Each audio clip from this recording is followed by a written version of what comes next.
Back at it. Death Can't Wait Studios of Arizona. Hit the like button. Subscribe to the channel. We're talking about Manic Sean Strickland on X. We're talking about everything in the UFC news. We're hanging with the boys. Hanging with the boys. On the MMA-Holes. Death Can't Wait Studios. Yeah.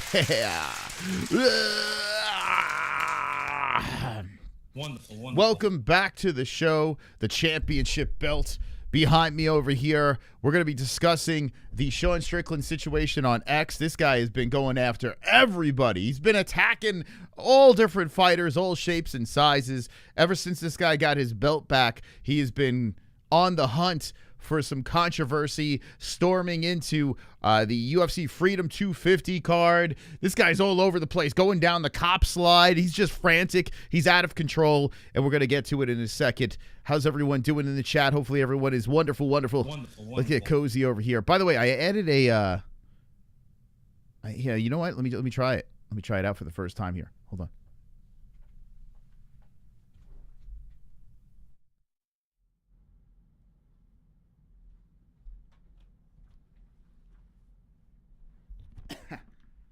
Let's give this thing a try.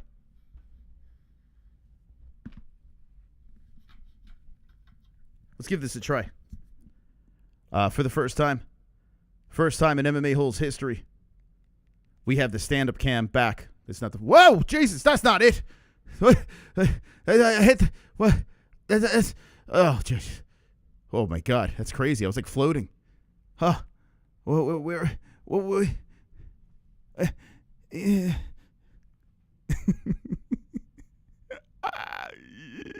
Let's try it again. Ready? Here we go. Going up. No, I'm floating again. I'm floating again. What the? I'm levitating. Let's try it again. Let's give it another shot. Let's try it again. All right, there we go. All right, thank you very much. So we're trying this out over here as I can walk back and forth and point at things. What I'm doing, fight reactions. Tomorrow we're going to be live for the 1FC card. It's going to be fantastic. I'm going to be stretching the legs. So when I tell you guys to get up and off your asses, we're going to be getting up. Maybe I'll do this when we take phone calls. Who the hell knows? By the way, scan this code over here if you want to watch all the UFC fights. And it's Paramount Plus. Paramount Plus is the way to go over there. All right, now I got this out of the way. We're going to move back into the seating area over here. Give me a second.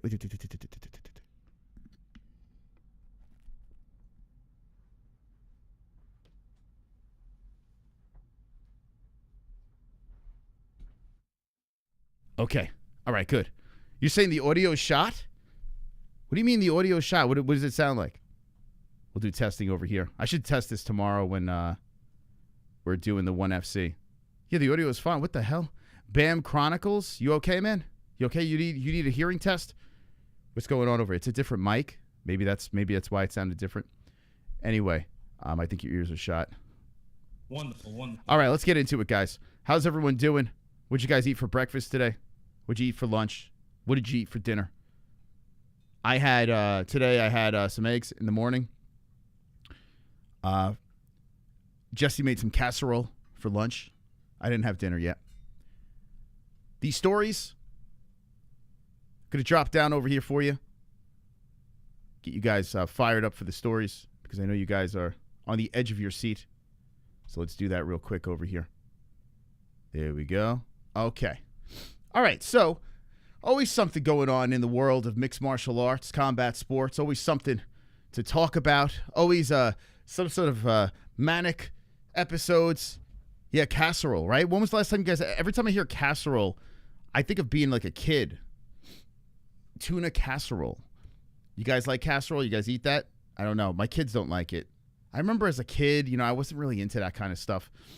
And then when you get older, you start realizing, it's not bad. It's okay. Coffee and sausage for breakfast? Nice. Wonderful. Nice. Very nice. Hamburger helper sucks. I haven't had that in hamburger helper.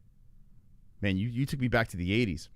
So Jon Jones comes to the defense. Now we're going to get to the Sean Strickland situation where he's all manic. The stuff he's been saying to the fighters is crazy. He's like, He's just poking all these different fighters, and it's very funny. So we're going to get to that in a little bit.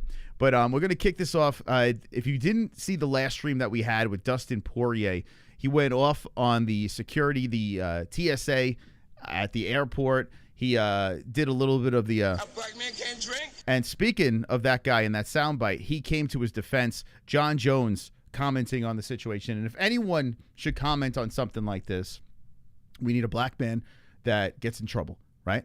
And this guy, if you just heard him, you'd be like, okay, black man can't drink. A black man can't drink? But this is Dustin Poirier. We got very confused because he's dropping the N-word and this and that. So I'm very confused. I'm like, what's going on here? I don't understand any of this. Well, Jon Jones says something over here, and let me pull it up. By the way, Caitlin Clark getting punched in the face. If you guys are into that, but you Dustin Poirier? Man, fuck. Absolutely said that shit so smooth. I literally took zero offense. So Jon Jones taking zero offense to this. He says, okay, Conor's back. Why are you not fighting again? Okay, well, this is another thing he said. Has nothing to do with anything else, but we'll read it anyway. Never say never. Right now, we are finishing up Gable's training. He's looking extraordinary. Blah, blah, blah. He's training, moving stem cells. Stem cells. Okay, great. All right, you coming back? Like, what are we doing here? How many times Negro Jeans defeated John? Is that like something very racist that you're trying to say? What are you trying to do? What kind of jeans you talking about, man? Like, I don't understand that. Doesn't make any sense. What are Negro jeans? Like, is that like Wranglers for black people? Like, I don't understand. This is... You guys ever this famous fighter over here? Dustin Poirier? You guys recognize that guy? How many times have you sent Dustin Poirier or Dustin Gaethje? That's happened a lot, right? Well, now someone was kind enough, was it Happy Punch? Kind enough to put this together. It's about damn time, right? You know Poirier wished this was him at the White House card. You know that he wished that it was Dustin Poirier that got the win. The internet's undefeated.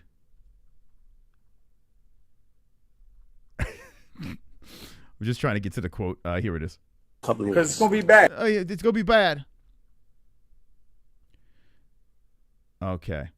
In some weird way, I think that video... Wait, hold on. Dustin said that shit's so smooth. I literally took zero offense. He's talking about Dustin saying the N-word. We'll play the audio in case you guys live under a rock. Tell him, come on. Get a couple of because it's going to be bad. It's going to be bad. It's going to be bad, my nigga. No, bro.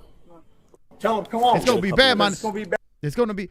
Dustin said that shit's so smooth. I literally took zero offense. In some weird way, I think that video made Dustin even more popular. Do you agree with that?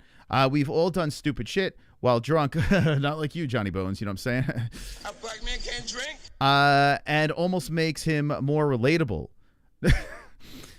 Not saying it was right, but that shit was actually pretty funny. Okay. So I gotta agree with that. That shit was pretty funny with Dustin Poirier getting in trouble at the airport. I left. We did a whole stream on it on Tuesday. I got a kick out of it. You know, I really can't speak on the N-word, right? It's not my word. It's not my word to say. It's not, I can't, there's nothing I can do about that. Just like, I know I can't say that. Why can he say that? It's just weird. I don't understand. How do you get the pass? How does this work? Well, I guess if you say it's smooth, you can get away with it. Or if you're belligerent in the airport, I have no idea. If you're drunk, so can I say it when I'm drunk? And if it comes out smooth, it's good? I don't know the rules. I didn't make the rules. I have no idea. But Jon Jones has given him the N-word pass, and he said it was pretty smooth, and he's making it sound like he's very relatable now, Poirier. I will say this. We've all been there. Not in Poirier's situation, but we've all been, most of us have been intoxicated and said some stupid things, got into a little trouble. Everyone's been a kid. Dustin's not a kid anymore. He's an adult with kids. But, you know, everyone gets a little trouble, hot water. So who is John to criticize? He doesn't have a leg to stand on in this situation. He's got to defend him, right? I mean, at the end of the day, imagine Bones is like, I can't believe he did that. John's like, well, that's crazy. Like, why would he do something so horrific? Mike H., you've never, hold on a second, bullshit. You've never done anything immature in your life? Come on. I don't believe it. Scott, you're silly hillbilly like Dustin. What's going on, Scott? Also in the Deep South, if you're from Louisiana, you can get away with it. I mean, I don't live in Louisiana, so I guess I couldn't confirm that or deny it. I just don't. So you're saying if you're a white kid from Louisiana, no problems, everyone's just. I hope you're right about that. Like, I hope in some places you could just say it, because let's be honest. I mean, it's just the freaking word. Like, at the end of the day, it's like today I was told I couldn't say retard. I was reprimanded on that, and I say it on the show all the time.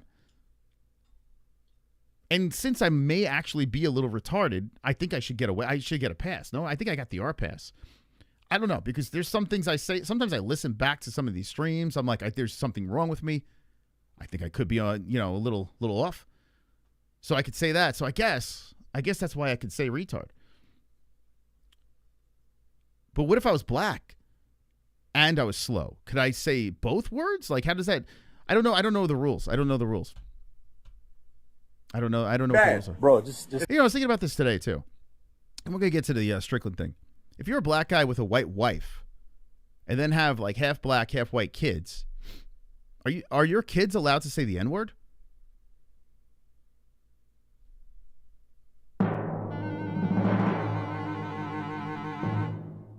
How does that work? Can anyone tell me the rules on this? Because I have no idea. How does that work? If you're a black guy with white kids, with a white wife, right? Black guy with a white wife, which a lot of successful black guys do that. Like Jon Jones, for instance. Are your kids allowed to say that? Like, you got the pass? How does that work? Who reprimanded you? Not going to say. I don't want to throw people under the bus. Not going to throw it. Just I said I can't say that anymore. But I'm still going to say it. If you're black, doesn't matter if you're half black. Oh, wait. Hold on. But you're a white guy. You can't answer that. Because any black guys in here can answer this question. I feel like I shouldn't take anything from white people. Like, we got a lot. I'm noticing there's a lot of white people in the chat, and I don't think they can answer this. Unless they have a black wife, then I guess they could answer it. I was a little kid, and this is no shit. I was allowed to cuss around my parents, but saying the N-word was not a cuss word. So wait, you could say wait, Scott, you could say the N-word in your house to your parents? Is that true? Yeah, does Michael Chandler have a pass? That's a great question. Like, the kids are black, right? But now that the kids have two white parents, are they allowed to say? Then again, Bobby Green, right? Bobby Green says it, right? And he's got a white dad. Oh, it's so confusing, man. It's just like, I don't understand. You can do anything if you just smile with your eyes. Okay, let me try it.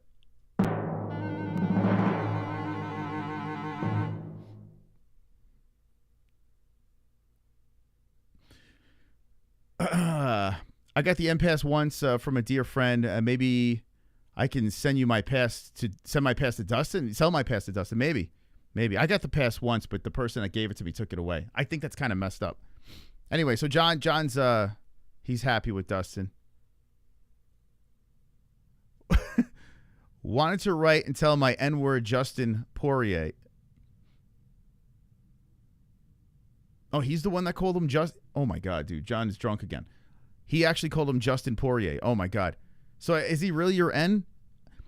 Tell my N, Dustin Poirier, to keep your head up. Life happens. This too shall pass. Just keep yourself a bit. I mean, we've all been there at some point. Oh shit. He doesn't even know. He doesn't even know his real name. Oh, super chat. This is so confusing. This is a very confusing stream. Mixed. Are there any words that other races have ownership? Are there any other words that other races have ownership? Let me think about this. A gook? But then again, you don't see Asian people calling each other gooks, right? My gook? What's up, my gook? I don't know. I don't know. It's a good question. Let me think. There's nothing like that. Well, I mean, then again, we're talking slavery, right? So that's a lot different. But then again, other races have been enslaved as well. So I guess they have some words that I'm not sure.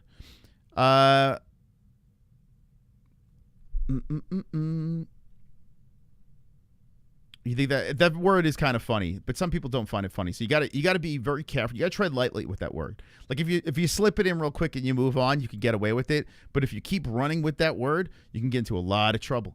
A lot of trouble. The new law says N-word and receive 10 lashings with will a bullwhip, all races included. You're trying to say with a bullwhip? John. Belal said Sean had swallowed. Oh, we're gonna get to that. Don't worry. Oh, we're gonna get to the Strickland stuff. Don't worry, guys. Don't worry. We're just getting warmed up. We're just getting warmed up. We're just getting warmed up, guys. By the way, this fight was announced. I was like, damn, who's gonna win this? You got Fluffy coming off that rough loss. You got Robocop back in the mix, looking really great. We've had the privilege of having the Mr. Cop on the show. Very nice guy. I heard Fluffy's a very nice guy. His family called in after one of his big wins. Who was it? DeRitter win, I think? I don't remember. I've always wondered, too. Everyone suggests here it makes sense. I know this much. Kids from the burbs are a no. Yeah, there's just a lot of rules. There's a lot of rules with it. I think either we all can say it or we all can't say it. You know what I'm saying? Like all words. Like we should all get, like, I don't understand. We want equality, yet we have to make restrictions on certain words. Like only retarded people are allowed to say retarded, and you can't say midget. You got to say dwarf. So it's like, it's so, like, why can't we just say, okay, everyone gets a pass or no one or we just can't say anything. Right? It's got to be an even playing field. I don't know. It's my word is a little ridiculous. I thought this was MMA channel, not philosophy. You thought wrong. So anyway, let me get back to this. This is a philosophy channel, the Philosophy Holes, or the Falafel Holes to some in the chat. Anthony Hernandez versus Gregory Rodriguez. I want you to spam the chat who wins this fight, because I've been going back and forth. It's in August 22nd, Sacramento, California. I have been going back and forth. Not sure which way I'm going to go on this. My heart wants to go with Robocop, but I really like Fluffy, and I would like to see Fluffy bounce back. I think it's a win-win for the fans. I'm not sold. I'm not sold on this one. I mean, I guess if Sean Strickland knocked out Fluffy, you got to think Robocop could knock him out. You know what I'm saying? But is that MMA math? Can't say midget or dwarf. Hell, I just wish I had opportunity to say one or the other. I know we just don't have much opportunity around here. Drew, hey Drew, shout out to Drew Cash coming in with the $10. Mr. Cash coming in. Thank you. Happy Thursday, kids. Hey, happy Thursday to Mr. Cash. Drew Cash coming in. Let's put him up in the lights where he belongs. Let me put him up in the lights where he belongs. The name is Drew Cash. You must remember that. Remember the name, like Belal Muhammad. Drew Cash up in the lights, top Fukin. Oh, let's go. Hey, salute to Mr. Cash. We're going to get to the Sean Strickland stuff. This is our Thursday show. It's a little off the rails. A little all over the place.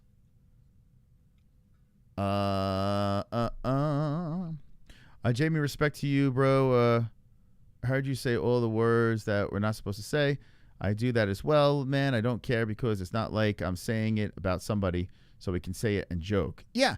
Well, it gets tricky when you have kids, right? It gets tricky when you have kids there because you don't want your kids repeating you in places they shouldn't be repeating you. I guess if there's no kids around, all systems go. But you got to be careful, right? Strickland defends twice. Is that where you're going with the poll? Let's look at this poll over here. Drop this in the chat. Whoops, hold on. Ah, shit. By the way, tomorrow morning we'll be live for 1FC, so set your alarms and set your notification bell. Ring it. Ring that bell. You can ring my bell. Ring my bell. My bell. Defends multiple times, 26%. Okay. Loses his next fight, 36%. Whoa. 20% say one defense, then a loss. And then 18% says he's going to retire as a champ. That's pretty, wow. That's pretty spread out. There's no real, like, one running away. The one that has the most loses his next fight at 36%. But the good news is if you're a Strickland fan, 57%. Actually, no, I'm sorry. 60, do the math. 74%. Wow, that's pretty good. 74% of the community basically saying this guy is going to defend. Some say it's going to retire a Wow, that's crazy. That's crazy. Some optimism for Strickland. I like it. I like what I see. Super chat. Sometimes I drink water just to surprise my liver. Oh. Does your liver, what does it say when you do that? What does it say? It's like, thank you. Thank you. Thank you, Casey. Thank you. Wonderful, wonderful.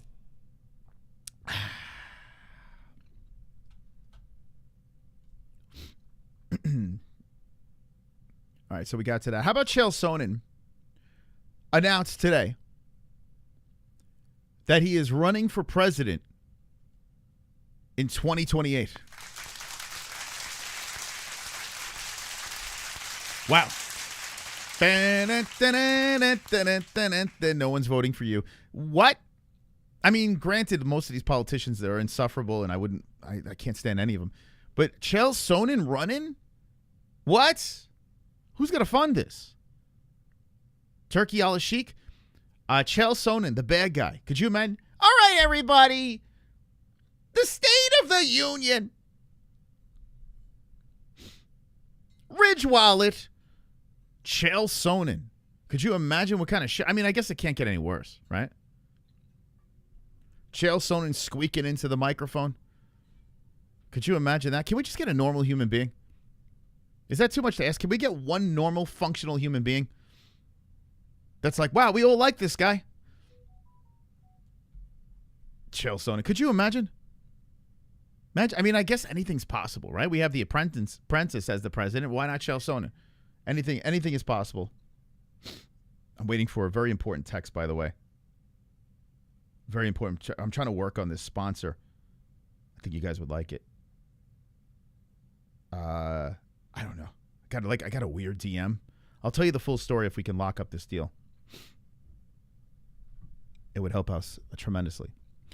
The problem with normal is nobody votes for them. I mean, do we ever get a normal selection? I mean, I guess we can add people to the ballot that, we want in there. But, yeah, there's never really. You're crazy. You can get a lot. I got to be honest with you, Jay Beers. It's pretty bad right now. I got to be honest with you. Like, it's not great. It's not great. I think it could be worse. Yeah, but it's not good right now. Got to be honest with you. I wanted better. Let's just say that.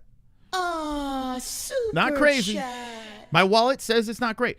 Mixed. I think the problem is that not all black folks like the word no matter who uses it, white or black. They are the ones caught in the crossfire. The problem is not all black folks like the word no matter who uses it. White or black, they are the ones that cross. Not all. Hold on. Why am I not figuring this one out? Thank you, Mixed Martial Anarchist. Appreciate you, man. I think the problem is that not all black folks like the word no matter who uses it. I don't know why I don't understand that. I don't know. Let me take a sip of this mushroom coffee. I still don't understand it. Not all people like the word, you're saying? They're the ones caught in the crossfire. So the people that don't like it, I don't know. Let's move on. But thank you. Thank you. Let me know in the chat, would you vote for Chael Sonnen? Yes or no? Would you guys vote for Chael Sonnen? I mean, I would like to see the shit show play out. Like, imagine he gets pretty far and he's doing debates and shit. That would be really funny for the entertainment. Must literally think if the other person won, we would have even had a country. So dude, J-Beers, calm the fuck down, man. I never attacked Trump. I just said things aren't great right now. Just saying that. You're hypothetically speaking right now where I sit, the guy I voted for, it's not great. It's not perfect, right? Could have been better, right? But it's all right. It could have been worse. Yes. You don't have to start cursing me out. Getting all, I understand you're Jewish. I get it.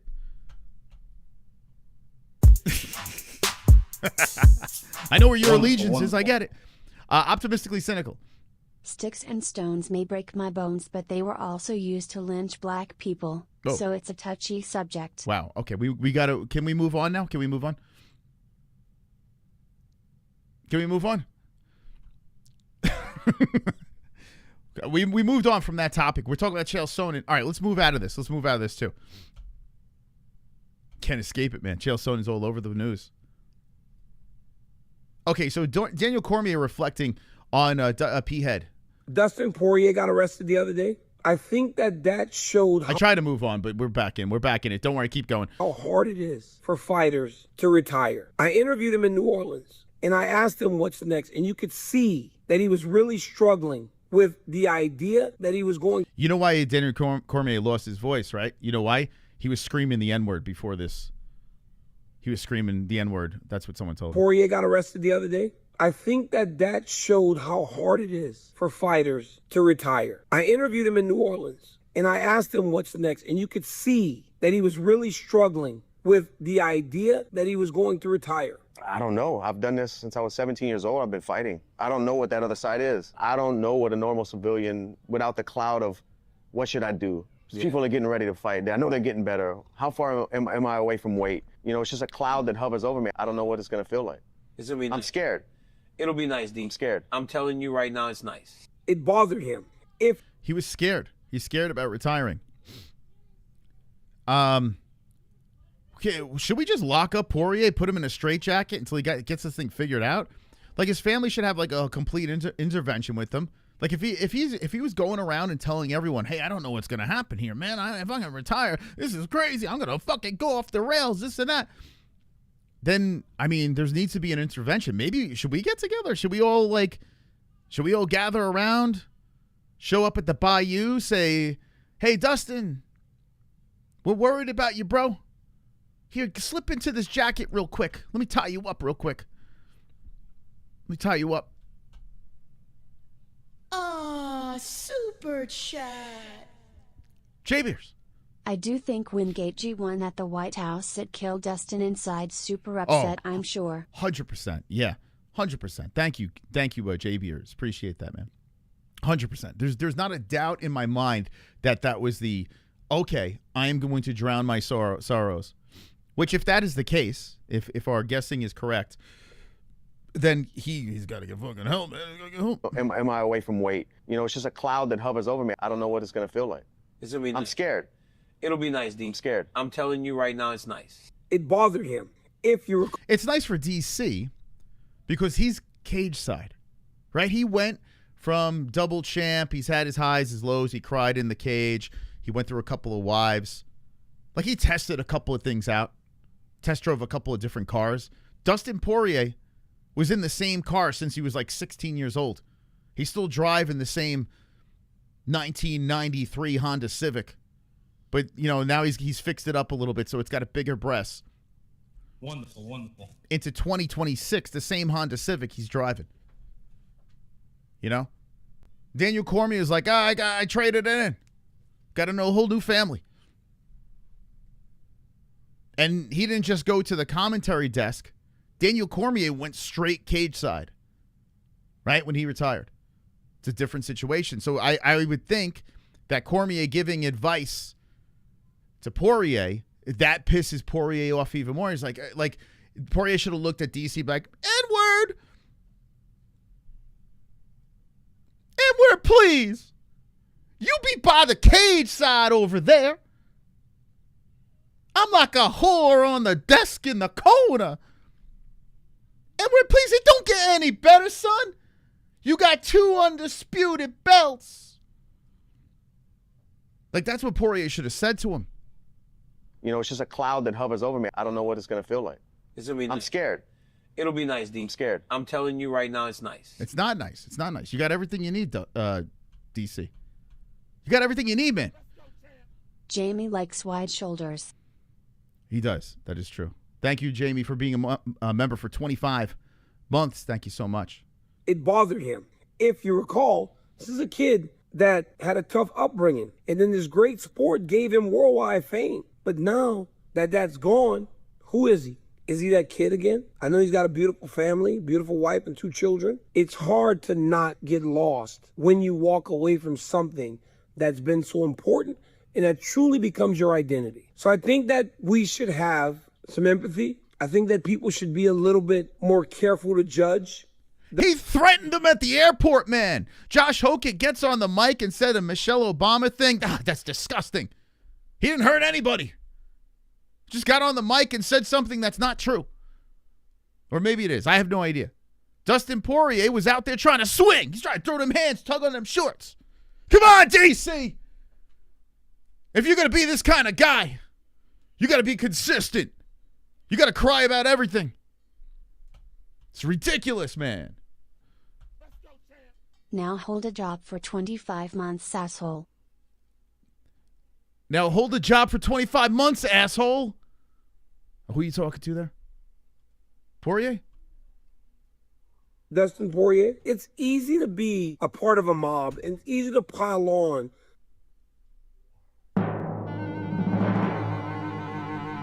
I got to move this over. Hold on a second. Did I just hear him correctly? That's better. Did I just hold up? Hold up. I put the wrong. We're going to get to the Strickland stuff. Don't worry. Hold up. Oh my God. Now keep in mind, I want to say this to the new people that are circling around here. I was a big, I'm talking big, DC dick rider. I was that guy, man. I was the guy in the trenches shitting on Jon Jones like DC all day, all night. I was there at the press conferences cheering on DC as Jon Jones was getting all the fucking cheers. I said to Jon Bones Jones to his face that I'm a fan of Daniel Cormier. Convince me why I should think you're going to win this fight, making Jon Jones walk off my show. I was the DC guy. And this fucking clown of a human being over here, this guy embarrassing the hell out of me. Company man DC sucks. He's number one. This is number one bullshit. He's number one bullshit. Did you just hear what this fucking guy said? Dustin Poirier, it's easy to be a part of a mob and it's easy to pile on to someone. He literally jumped on the mob to pile on Josh Hoke. Josh Hoke was just trying to be funny. Everyone was like, oh, this is not right. This is wrong. No. What did DC jump piled on Josh Hoke? And then he's got the audacity. The fucking audacity. I think I'm manic right now. I got to be honest with you. DC got me manic. He has the audacity to say everyone's piling on Poirier. He picks and chooses who he wants to pile on. And then now he's like, I'm so great. I'm so great. You shouldn't be doing this. So what if he said the N-word? So what if he tried to beat up the TSA officer? Aw, super chat. Ugh. J-Beers. Nita, please. Wonderful, wonderful. Thank you, guys. We get that goal. I know it's 4 out of 10. We can get there, guys. We can fucking make it tonight. Thank you, J-Beers, for the $5 donation. Appreciate you, man. Man, DC. But I watch the reaction, and it sucks. It sucks to watch him do that. You suck, DC. You freaking suck. I was a fan, bro. It sucks to see the reaction because everybody loved Dustin. This is why we miss Mikey Goldberg. Remember Mike Goldberg? The voice of the Octagon? Remember that guy? When him and Rogan, the golden years of the UFC. Could you imagine Mike Goldberg? Yeah, you guys. He would never do that. Fucking man, Goldie would never be like, I'm DC and you can't say this, but you can't say that, but you can't say this. Dustin done some great things, especially in our hometown and community. Oh, get over it. He's rich. Who cares? He's in the public eye. We could laugh at him. He made a mistake. He'll move on. He'll be fine. We can't forget the great work because of a mistake that he made that's very, very public. And he's not the only one. So many people. J-Beers, you want federal? You got it. Federal fucking prison. You got it. We should put him in federal. I mean, I don't know. What do you guys think of DC, man? What is happening today? How is he going to fix this? How's he going to fix everything? This guy. Speaking of the Hoke, I like to toot my own horn and beat my own drum. He can't beat me in a fist fight in a game of one-on-one. He can't beat me in checkers. All right, so what is he talking about here? He's talking about Hoke versus Gane. Okay, so someone's saying who wins? Okay, so he's calling a shot there. Okay, good. This is the same day. Wait, hold on. Which one is Poirier? Oh. I can't, guys, which one? Is it the one? Let me know in the chat. The one on the right or the left? Why is this guy's shirt off? Why is Poirier's shirt off at the airport? I can't tell. After that video, I'm not sure which one's which.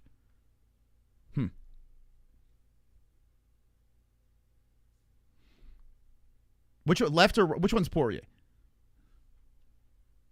I can't tell the difference.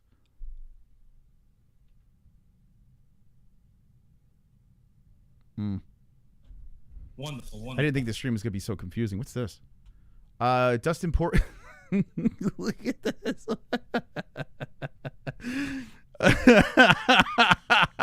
Limited edition Dustin Poirier action figure over here. He's got a passport. He's got 2 UFC gloves. He's got a bottle of Jack Daniels and some hot sauce over here. It's gonna be a bad. It's gonna be bad, my N. I would 100% buy this. Oh, they gotta make those. Poirier's gonna stop making the hot sauce and start making these. That's great, man. Someone needs to make that easy. I gotta put that on the store.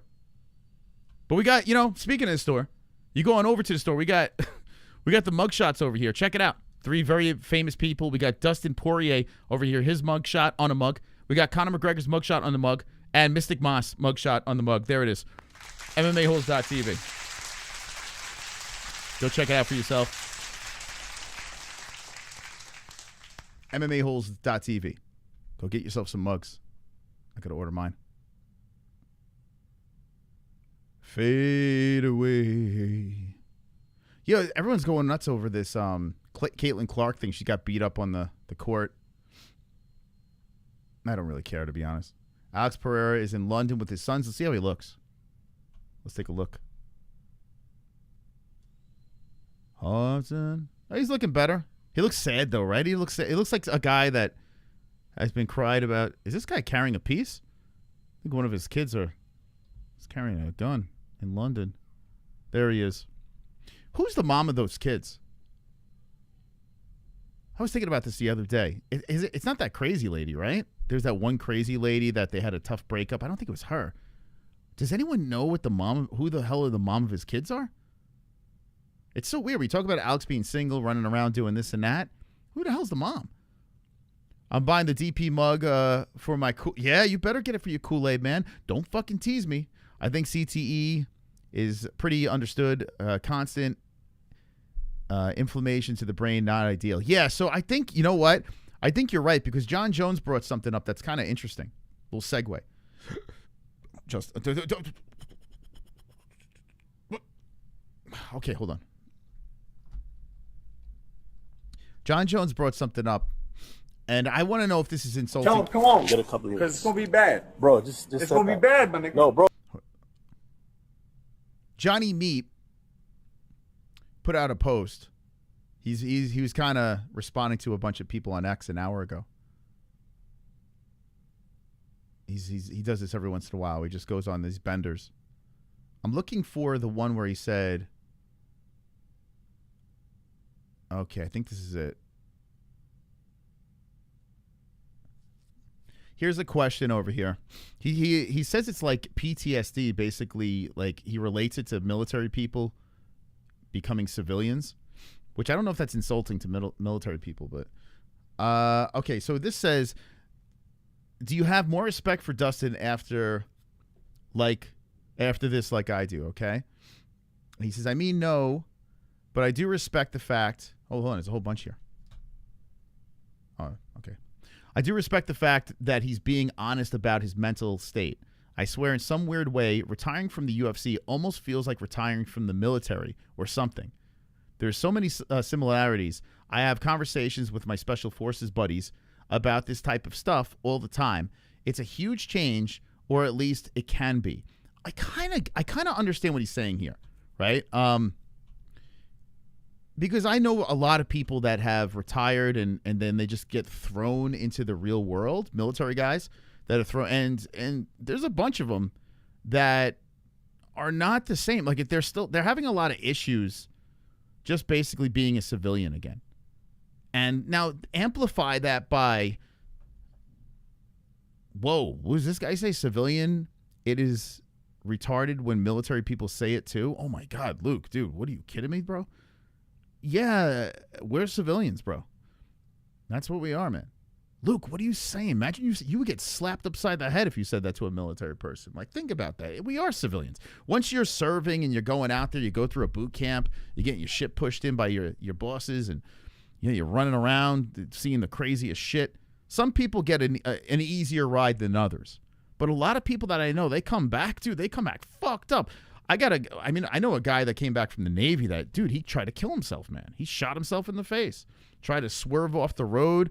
I mean, maybe because I don't know. Navy is more maybe gay. I don't know what the fuck that is. But anyway, he came back fucked up. I know people from the Marines that came back a little off. So yeah, you try to get back into reality and stuff after that's your life is basically in this kill mode. Like, if shit goes down, you're going to go to war, you're going to battle, you're going to take some people out. Like, that's a crazy mentality that they prepare you for. When it comes to fighting and combat sports, it might be actually more severe because they're taking a lot of shots to the head. You know, especially guys like Poirier, Dustin Poirier, going out there and, you know, swinging and banging, being in some of those crazy fights. Now, Jon Jones has fought kind of smart. Maybe towards the tail end, he got hit a little bit more. But majority of his career, Jon Jones is a very smart fighter and found ways not to get lumped up, unless it's Gustafsson the first time. But Poirier, dude, he's been hit, man. Poirier's been hit a lot throughout his career. And you got to think, if he has pre-existing depression and issues, which he clearly does, and then got hit throughout the years, then you have that taste of success and fame, the walkout, the buzz of the crowd, right? The lights, the music, the bitches, although Poirier didn't have the bitches. And that's another thing, too. Poirier being with the same woman throughout this entire thing, there's a part of him that didn't really sow his oats and, you know what I'm saying, like, be like a true man. Like, I don't know, a lot of guys, they got to get out there. They got to run around and just be dicks and then, you know, grow up and, you know, do whatever. Some people never grow up. But Poirier's been with the same girl, dragging her through this nightmare. Now he's not fighting anymore. He's thrown back into the real world. He's not people look at him as, you know, a former great Hall of Famer, if you want to call him that. I don't know. I mean, he's never won the championship, but maybe they slip him in somehow. I don't know. I don't think they will. Maybe that's the thing too. Maybe Poirier is like, man, I'm never going to get the jacket. I don't know. It's just like, as a civilian, as a spectator, we can't really relate. Like, it's why I kind of don't feel too bad for Poirier, to be honest, because I'm like, hey, this guy's living better than me. Why should I give a shit about that? You know, if I had this money and this head trauma, I would figure it out. I would like to think so. So it's hard for us to relate, but I guess if you're in there getting hit over and over and over again and then thrown back into the real world, you kind of feel like you're chewed up and spit out with a lot of money in your bank account. Some not. It's a weird thing, man. But what do you think? Any military guys in the chat want to speak on this? Do you take offense to this? Do you think there's something that Jon is saying that's actually kind of accurate? I mean, I kind of can get what Bones is saying. I don't think it's exactly the same. I think it might even be more severe for these guys. But yeah, let me know if there's any military people in the chat. I'm curious what you think about this situation. We'll get into the Sean Strickland Manic stuff. Don't worry. Don't worry. That's coming, guys. I know you guys are salivating over that. You can't join the military past a certain age, but somehow you can be president at 80 when the average lifespan in America is 74. That's weird, right? It would be, well, Chael Sonnen is what? He'll be 50 something if he runs. Maybe he's the answer. His Hooker fight, oh, that was a good one. Poirier Hooker.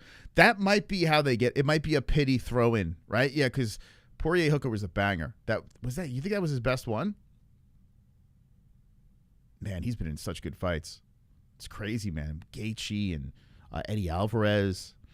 Man, he's been in bangers. I don't remember anyone putting a gun to his head to get in the cage. That is true too, right? That's like his choice, right? That's his choice. But then again, a lot of military too, it's their choice as well, right? To go in there. So then if you have that logic, you'd be like, well, no one forced you to do it. You know what I'm saying? But then again, defending your country is different than being a UFC fighter. It doesn't excuse his actions. Dustin was out of line. He got kicked off the flight because he was acting dumb and drunk. Then he called those women hoes. Yeah, I mean, I think you should be allowed to goof on him for it. I don't know why people are just white knighting this guy. The only thing I can think of is maybe it's because of, you know, the people that fucked up a lot, especially in the public eye. You know, people shit on Conor when he was fucked up and doing stuff. People shit on Jon Jones when he was fucked up and doing shit. Once you're in the public eye, I mean, you're fair game. You know, it's like for us to say, that's okay, give him a pass. What does that say to the kids? They're like, oh, wait, if I become a UFC fighter, I could do that? And that's kind of cool. They get away with that shit. If I do this in real life, I'm getting arrested. I'm getting in trouble. But, hey, if I'm an interim champion of the UFC, or former interim champion, or former BMF champion, I could do whatever. So you got to think about that, too. I mean, if we say, give him a pass, he's got this, he's got that, then kids are just going to say, oh, well, I could get away with murder if I become a UFC fighter. Right? I guess that's the other side to it. Tell him. You Dustin Poirier? Man, fuck you, bro. I'll fight you right now. No, I don't want to fight, bro. I'll go with you right now. Bro, I don't want to fight, bro. I don't want to Let's fight. go. I don't want to fight. Let's go. Radio, have you? Yeah, tell him. We'll get to the Strickland thing. Don't you calm down. You calm down. We're gonna get there, okay? We're just scrolling through the news. I'll fight you right now. No. I'll fight you right now. Oh, big. Big as Hey, man. Hey, you get the hell out of here. You get the hell out of here. Whoa, heavyweight Jamal Hill. What? Super chat. The military makes Dustin look like a princess. Whoa. Oh. Yeah. That's right. You tell him, Casey. You tell him.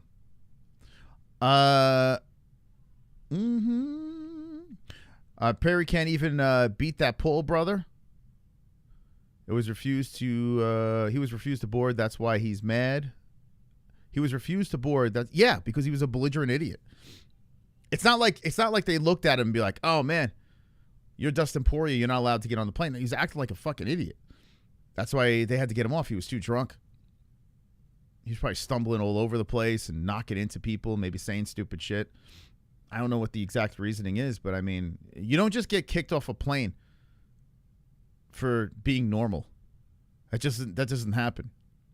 So it started there, and then it rolled out into the. It's not like Dustin never said after the fact, "Hey man, I was wrongfully kicked off the plane." He says, "No, I'm a fucking idiot." Like he understands that he made a mistake. You know. I think Dustin incident is nothing. I mean, yeah, he's not going to really get into any trouble for it. You know. I think the point I'm trying to make is we should be allowed to goof on him. You know, he should be fine. Everything should be good. We should be allowed to goof on him. Why not? Like, we can't. I mean, we could laugh at it.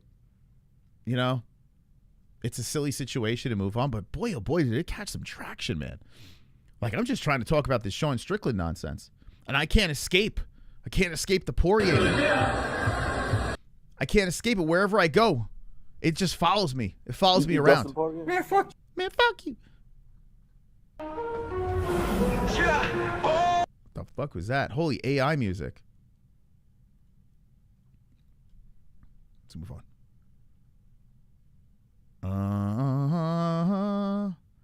Do us proud, Max Holloway.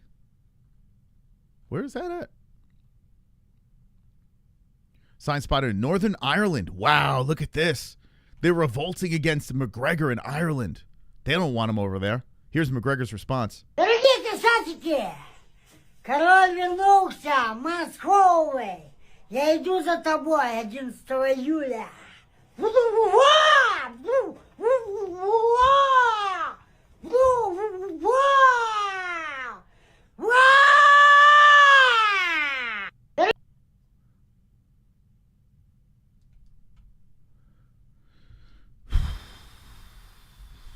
Wonderful, wonderful. Let's move on. Couple more weeks. Did you guys know Tim Dillon was gay? Gay, Lord. I had no fucking idea. Did you guys know this? Some of you might not even know who Tim Dillon is. Did you guys know Tim Dillon, gay?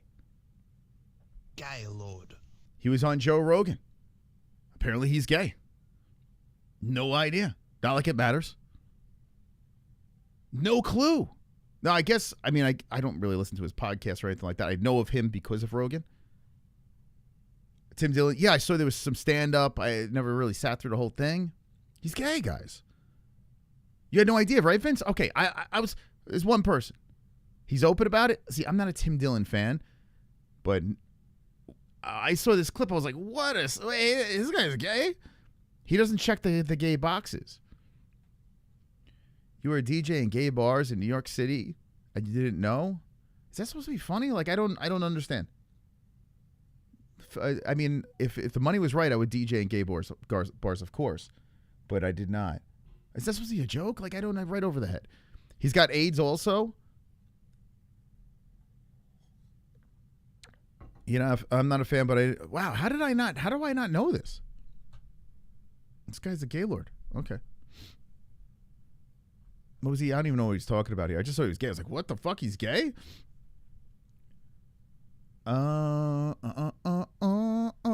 Okay, Strickland. You guys ready?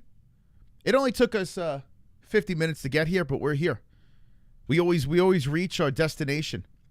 Sean Strickland, okay, has been on a rampage, and the reason why I'm doing this is his latest back and forth with Belal Muhammad. Now, his last post was 4 hours ago. Actually, hold on. Let me look at the replies real quick. Yes, 4 hours ago, and then he shut his phone off. I think his wife took his phone, or maybe he fell asleep. He was exhausted from all the tweeting. How many people know who Sean Strickland is? Raise your hand in the chat. I'll wait. How many people know who he is?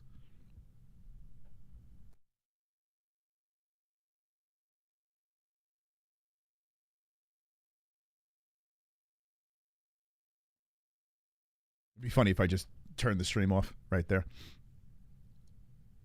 Yeah, Manel. Well, it started with actually, it didn't start. It started with Gaethje, rolled into Manel. There was rumors with Manel. I'll talk about that. And then Belal, I was like, what the fuck, dude? What is going on? All right, some of you don't know. Oh, some of you don't know who he is? Do you guys want me to tell you who he is? My wife doesn't like Tim Dillon because he's not gross enough. How many people who Donald John Trump? You're drunk already, Kevin? There's no fucking. What time is it over there in Chicago? Actually, you know what? It might be around 9 o'clock, right? This guy's half in the bag. They trolling?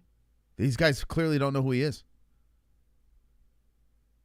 He's the guy. Hunter Campbell is deaf. Gaylord. Sean Boakin Strickland. Okay, so all right, so it seems like some of you don't know who he is. Okay. He happens to be the middleweight champion of the world. He's an American that fights in the UFC. This guy is a polarizing figure. He's some say he's controversial. Dana White did not let him attend the White House because of his words. Here's the thing, guys. He was banned. He runs around with Nina Drama. He's got a wife that he loves now. He went down the cop slide. So it started with him winning the belt with Khamzat Chimaev, which was an upset, and a lot of people were happy about this. This rolled into the whole White House situation where he was alluding to the fact that he was going to go, and then drops on everyone that he says, nope, it's not going to happen. They've denied me. And then goes from that point on a tirade all the way until this day. Today, the date is, for those that are watching on the replay, 5 years down the road. Today is June 25th, 2026. Okay? Now, if you're watching, if you got this far, and you're watching the replay, in the comments section, tell me what the date is. This way I know you watched this far. He went on a tirade, a rampage, going after the administration, the Epstein files, and the Jews. He went crazy. Went Goichi, went against Justin Goichi. just going off. Like, he like snapped. Then he goes to actual Washington, D.C. He gets a fan to let him in, gets a ticket, shows up, gets kicked out by the Policia, making these videos, laughing. Oh, they don't want me here. Let's go. Let's fucking go. Right? That whole thing. Goes after that on a little stroll with his wife, spits on a bar because they have a bar, excuse me. It's a lot different. A church. Praise the Lord. Because they have gay flags on it. Now, I don't know. Maybe this is a tradition. We got to ask Tim Dillon if he does this. Wonderful. I don't know how many people have spit on a church because they have a gay flag. I've never seen a church with a gay flag. I don't think I would spit. I might have done a double take and be like, what? I thought, I'm not a religious guy, but I thought if a gay guy walks into a church, they burn. Like they just ignite in flames. That's what I always thought. So you learn something new every day. He spit on the gay church. He goes down the cop slide. Tumbles all over the place. He's just going all over the place. He keeps going back on social media and going after fighters, going after the administration. Now we're going to go down the rabbit hole of his replies. Sean Strickland. We're going to go down this rabbit hole, and we're going to see how far we're going to take this. We're going to go down it. The last reply that he had to somebody says, Trump absolutely used his role as president to shield people by placing lawyers who were trusted and close to Trump to redact and remove millions of documents. Goodbye. Don't be a cultist. Okay? Clearly, he's not happy with the administration. Now, let me just say this. Jay Beers, you went a little hard on the mystical Moss when I said, hey, I'm not too thrilled about, what's going on right now. I feel like things could be a little bit better. When Sean Strickland says these things, it's all right.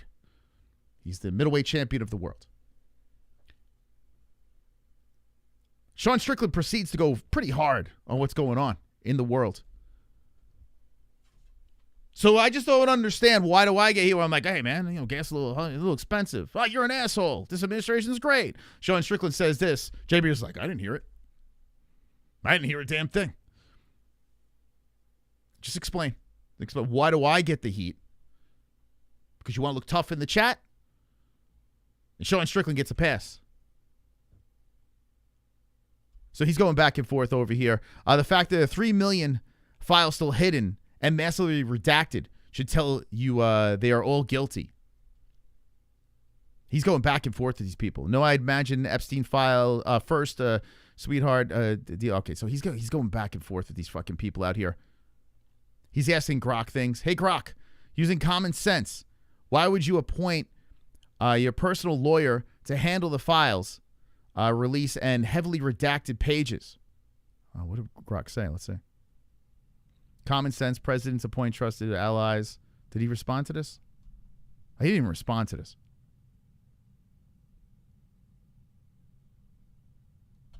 So now he's like talking to Grok, right? This is the middleweight champion of the world.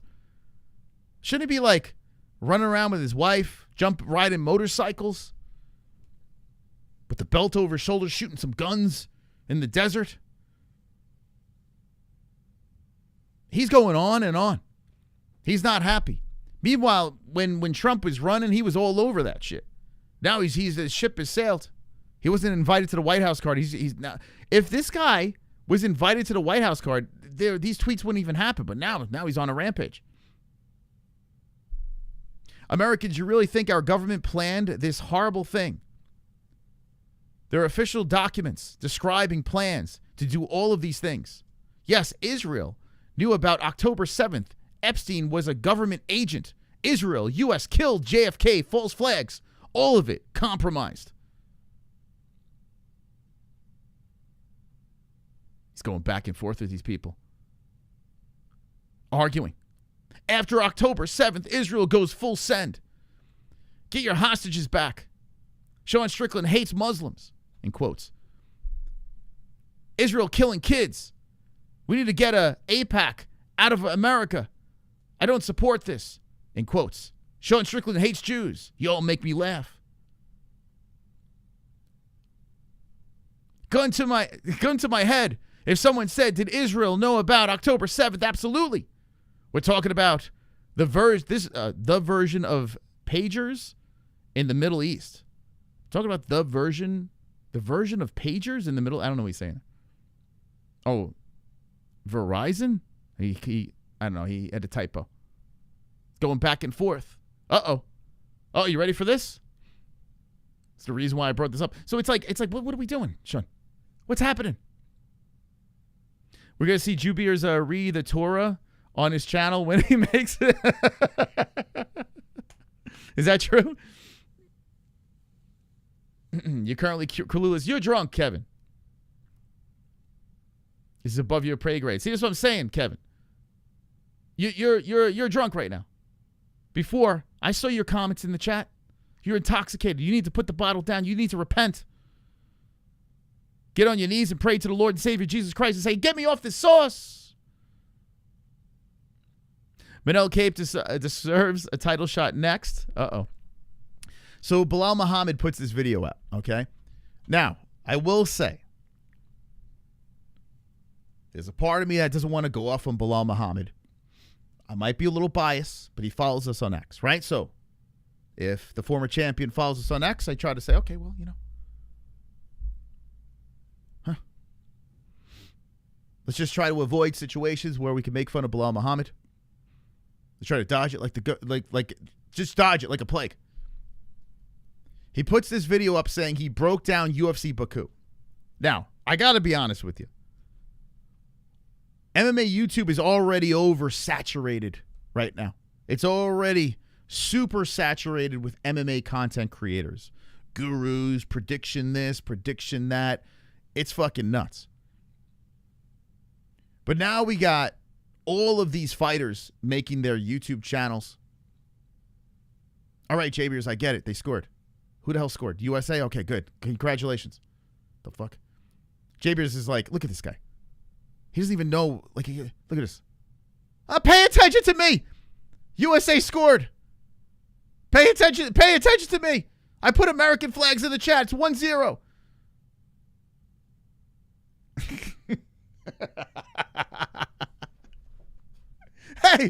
Hey, pay attention. Who are they playing, by the way? I don't even know who they're playing. Pay attention to me. Please pay attention to me, please. Not enough attention this direction. Please.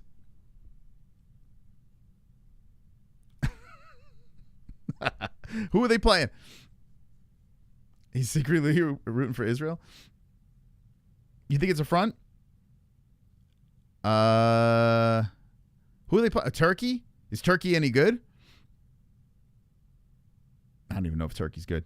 Let me know when it gets interesting. Like, I don't know. UFC versus Turkey. I would imagine they're going to beat Turkey, right? How good could Turkey be in soccer? Are they any good? All right, JBers. See you later. Moss doesn't support this country. I don't like soccer, man. What are we talking about? We're talking about a man sport. You guys are talking about soccer. That's a sport 12-year-old girls play. Might as well talk about the WNBA. What are we talking about here, man? We're talking about man shit.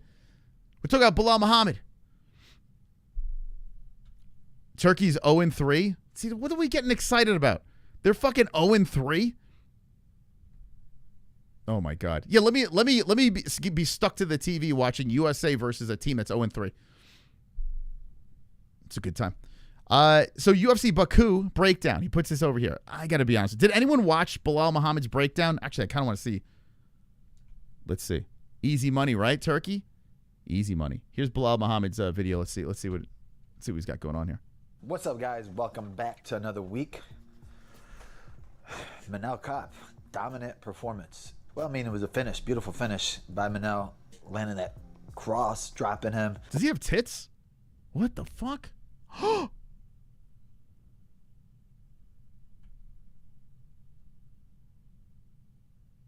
What? Belal got breast implants? Oh, no. What? When did this happen? Oh, shit. Belal got himself, he's working with some C-cups over here. What the fuck? Oh, no. Someone's got to screenshot that and send it to Strickland. Those are tits, guys. Holy shit. They're monster tits, right? Why does Belal Muhammad have tits? Wait a second. This might... I always said that I think Belal Muhammad might be a little gay, like Tim Dillon.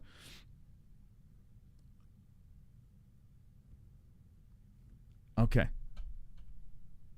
Horiguchi was looking... Let's see how many views he got on this. He got 5,000. Okay.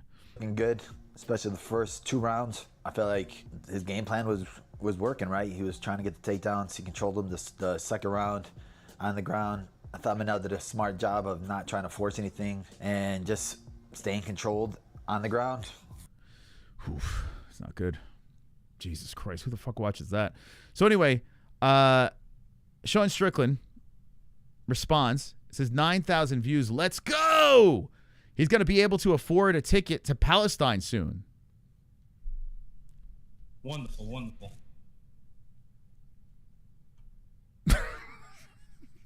Now, that was kind of left field, right? Like, you were just going after Manel Kape, and we'll show that in a second. He's going to be able to afford a ticket to Palestine soon. Oh, shit. Then it says, a follow-up here. Just came to laugh at 3K views on this post. Crazy people don't want to watch you fight or talk. Oh, boy. Well, let's see if this got a response from Belal Muhammad. And the spoiler alert, it did get a response from Mr. Muhammad. Get ready for this one. Get ready for this response by Mr. Muhammad. So Belal replies. Let's see if it's still up. Oh, is it down? Hold on a second. Nope. It's not that. It's still there. Okay, so Belal responds, and this gets dicey here. He says, "Did you swallow 9K of your brothers and sisters when your dad ... Now,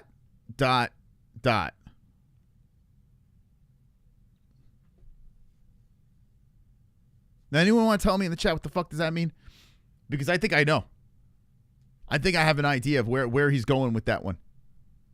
Did you swallow 9K of your brothers and sisters when your dad ...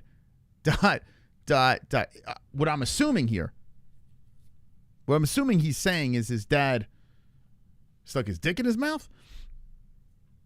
Wonderful, wonderful. Can anyone confirm that? Like, did he say what I thought he said? Like, holy shit. Semen? Is that what he's saying? Semen aren't children? Okay, so that's a... Okay. So it's not accurate, you're saying? Then this guy posts, "You own this boy, you're his dad now." Oh my God. Then they posted this. And that's not a good shot of Strickland there. Belal Muhammad found that funny. People are putting, oh my God. Oh my God. Someone posted this. I thought that was dicks coming out of his mouth. That's Belal Muhammad putting his, oh boy. Here's Belal Muhammad. They even gave him the crazy eyes, and there's Sean Strickland with a foot in his mouth. Oh my God. This is crazy, man. Funnier than anything Hoke has ever said? I would respectfully disagree. Actually, you know what? Let me disrespectfully disagree with you on that one. I don't agree with that. But yeah, so Belal comes back with that zinger. And let's see, Sean Strickland, I guess he just went in there to just poke him a little bit.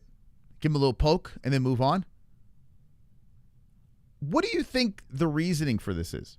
And there's more Manel stuff and the Goichi stuff as well. But what do you think the reasoning of this is?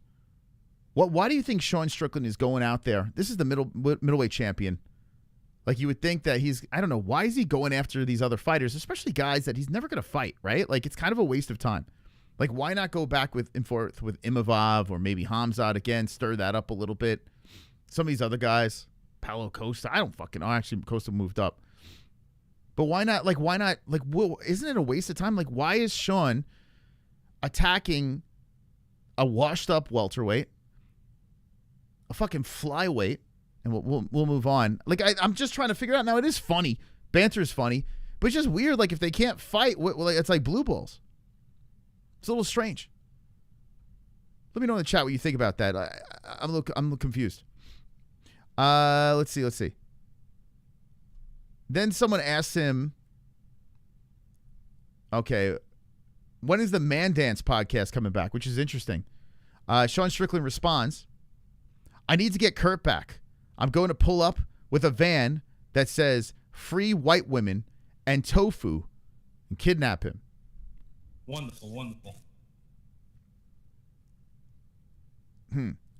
So I guess Curtis went back to, he's hiding in Thailand now? I guess. I don't know. He's into that Jew-Palestine porn.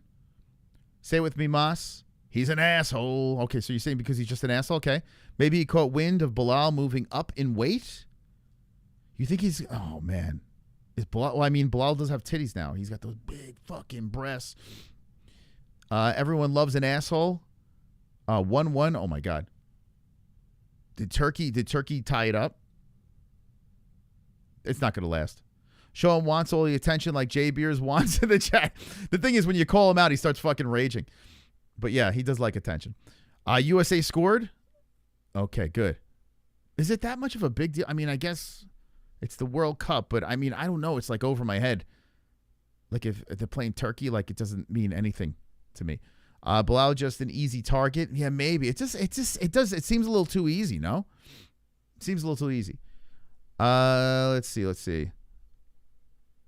It just doesn't make sense. So now Drew Dober posts this out in defense of Poirier. Sean Strickland has a little piece of this as well. Here's Drew Dober talking about Poirier. It's weird, too, because Dober now is turning into a content creator as well. These guys are making this transition, saying, okay, once my fight career is over, I'm going to have my YouTube channel or my social media where I'll pop off there and I can life after fighting. So I get what they're doing, but there's a lot of it out there. And I just don't know. Like, who do we watch? They all have content. What's up? What's up? Some of us need to fight. My thoughts go out to Dustin Poirier, watching the news. But this is why I fear retirement. Because some of us have found martial arts, found fighting, and constantly compete because we need it. We need it internally to make ourselves a better person. With our goals of just being better individuals, better family men, just better for others, we need fighting to keep ourselves straight. This is why I fear retirement as well. I share that mentality as well with Dustin, and the fact that fighting has kept me out of making bad decisions and being a better father, being a better husband, being a better son, being a better family man. You know what's weird? I was watching that video of Michael Chandler after the fight. Man, when these guys start, like, their career starts winding down, it does seem like a piece of them is dead or dying. It is weird, man. Thrown into the real world, having to do real people things. It doesn't seem very glamorous. When we don't have fighting. You know what's weird too? Like, if you think about this, other athletes, they don't do any of this stuff like when they retire. Like, they kind of transition fine. Some go into broadcasting, some do podcasts, some just go into the real world. They kind of just melt into the world, and you don't see like champions like going out like Sean Strickland and constantly tweeting and trying to ruffle people's feathers. I guess the fight game's a lot different. You're getting hit in the head. These guys are different human beings, which makes them kind of fun compared to regular sports. They're just like us, these fighters that just instead they beat each other up instead for a living. Whereas these other athletes, these football players, they're getting all this money, living in their mansions. They're kind of separated. These guys just get thrown into the real world. I know, it's strange. If Chandler wins a fight, I'll adopt an African child. Okay. That's nice. That's nice of you. Wonderful, wonderful. Oh, super nice chat. Hey, HLST. Remember when Gaethje, Usman and Cejudo were taken by Dada Ali to meet Kadyrov? Kissing ass and all. Ali Abdelaziz. So it's a weird thing. there's a rumor. I don't know how true it is. By the way, we're halfway to the goal. Thank you so much, man. Thank you for the $5 donation. Appreciate that. Ali Abdelaziz, there's a rumor about the Manel Kape thing with Sean Strickland. We'll get into it in a second. But right now, Sean responds to Dober here. And we'll get your thoughts on the Ali situation. And we have so much free time. I think boredom is one of the most dangerous attributes for a man. And when you're constantly pursuing a goal, working towards something great, then when it's all gone and that boredom kicks in, then it's hard to keep your head on straight, and it's hard to act like you have been. Since my surgery, and I've had 6 weeks off, I personally have been dealing with something similar. Been a little bit more intoxicated than I typically am, and just making bad decisions. And this is just the aspect that fighters carry. And I tell you, Drew Dober, like you see when he fights, he turns into a complete savage. But when you hear him talk, boy, what a different person. He's kind of insufferable. He's like, and yeah, and like, what the fuck? Why is it? And yeah, his head's just shaking all over the place and shit. What the fuck is wrong with this guy? It's got to be CTE, man. Like, these guys, like, what the fuck? He's just like, man, I hit the bottle a little bit, yeah. What makes us great fighters causes damage to us when we retire. Like, his head's just shaking all over the place when he's talking. Like a bobblehead. And that we see with Conor McGregor and, Mike Tyson and all those great fighters. What the mentality that brought us to the pinnacle and the highest point of this career will be the aspect. Do you think it's because, like, you need some head movement when you fight? Do you think his he's just thinking, like, he's thinking about fighting even when he's talking? His head's moving all over the fucking place. I can't even hear what he's saying anymore. All I'm seeing is his head just shaking around. After so many years of attention, they don't want to have to be a normal person. That's it, I guess. Yeah. It's got to be crazy, though, right? Like, if you think about that, you're walking out an arena of people.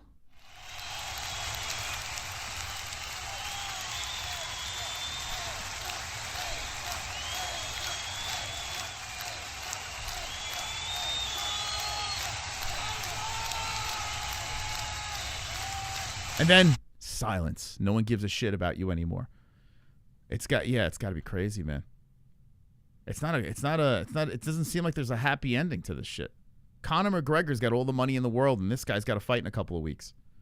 Floyd Mayweather's broke after making all that money. It's so weird, man. The fight game is a nasty game. Aspect that damages us when we retire or when it's all over. My thoughts go out to Dustin Poirier and any other fighter that... I'm going to stop right there. Julio Rodriguez, he said Chael had a good video.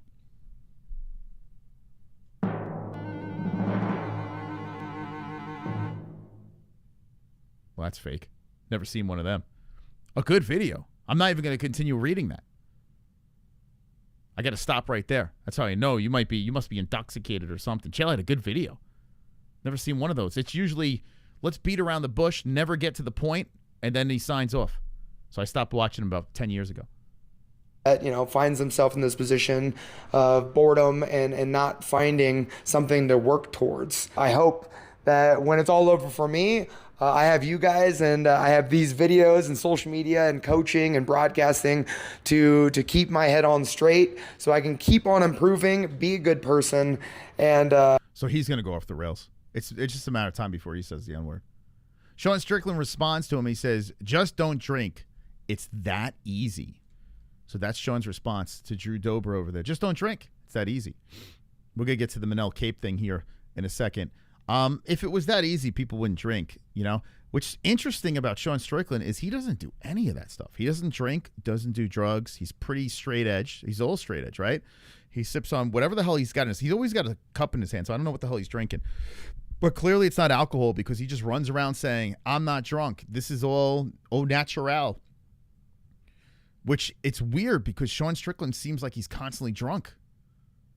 He seems like he's always drunk. He's kind of fun.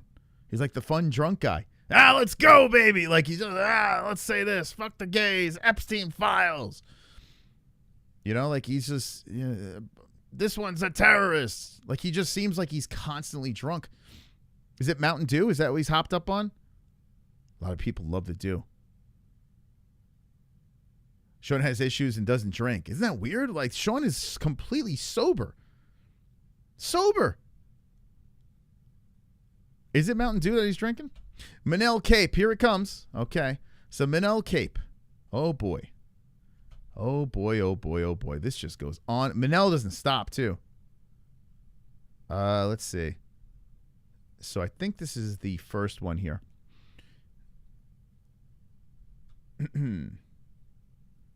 Let's see. Where does this start? It's got a little dicey. Now remember this, Manel Kape. Couple of things. There's a couple of important things about this. Manel is managed by Ali Abdelaziz. Wonderful, wonderful. Okay. Also, Manel is training out of the exact same gym as Sean Strickland, Extreme Couture. And Eric Nixick has been very complimentary over Manel. They say the whole gym stops when he fights. And it seems like he's pretty popular in that gym. They like him. He's exciting. Manel Kape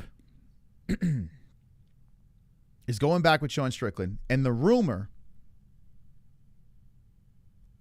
is that Ali Abdelaziz apparently slapped Eric Nixick. I don't know how true this is. But the rumor is Ali Abdelaziz slapped Eric Nixick. And it spawned this beef between Strickland and Kape. Now, Kape is Strickland is the middleweight champion. Kape is now making his way to the flyweight title. It's a big, severe size difference. You ever accidentally drink out of a piss bottle?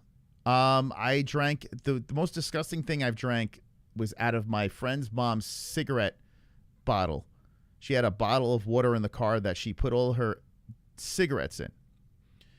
And I took a big swig out of that, spit it out, dry heaved. It was one of the most disgusting things I've ever drank in my life.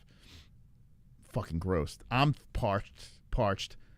I drop my bottle on the floor in the car. I pick up the wrong bottle. It was fucking disgusting. Like one of the most disgusting things that's ever happened in my life. Master's right. This soccer team is gay as fuck. This is the first, dude. It's like watching paint dry. D-Life. It's crazy, man. Like we're talking combat sports, and people are worried about these fucking guys playing a female game. You know, it's great watching the little girls play it. But I mean, what are we doing here? The hell's going on here? Drinking piss is a wonderful, wonderful bliss. Hoke it. I don't know how true that is. Did he say that? Okay. Okay, man, this is quite the back and forth. Where do we start with this thing here? Sheesh. Ay. What was the original post? Fucking hell. This has been going on for a couple of days. Okay. Okay, here we go. Ready for this?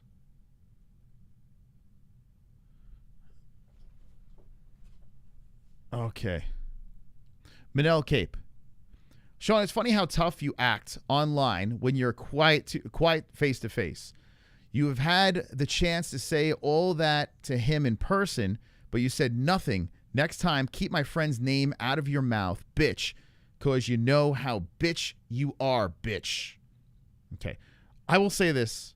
After reading that, Ali Abdelaziz, that is got to be something. I mean, it seems like it's right out of the Ali Abdelaziz playbook.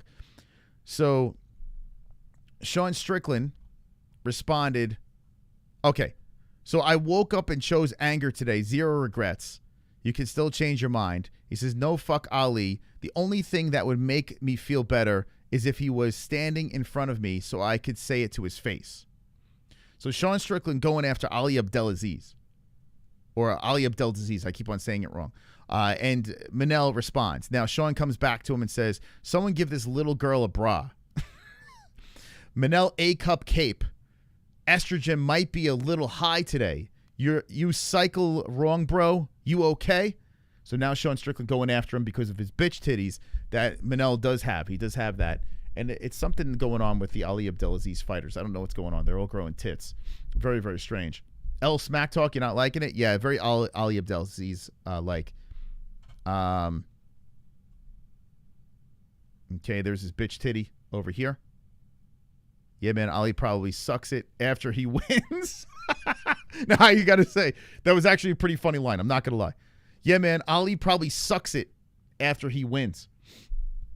Now, keep in mind, this is the middleweight champion that's just constantly online, just going back and forth with all these guys, right? And I had to laugh at that. I thought that was pretty funny. No, it keeps going. Okay.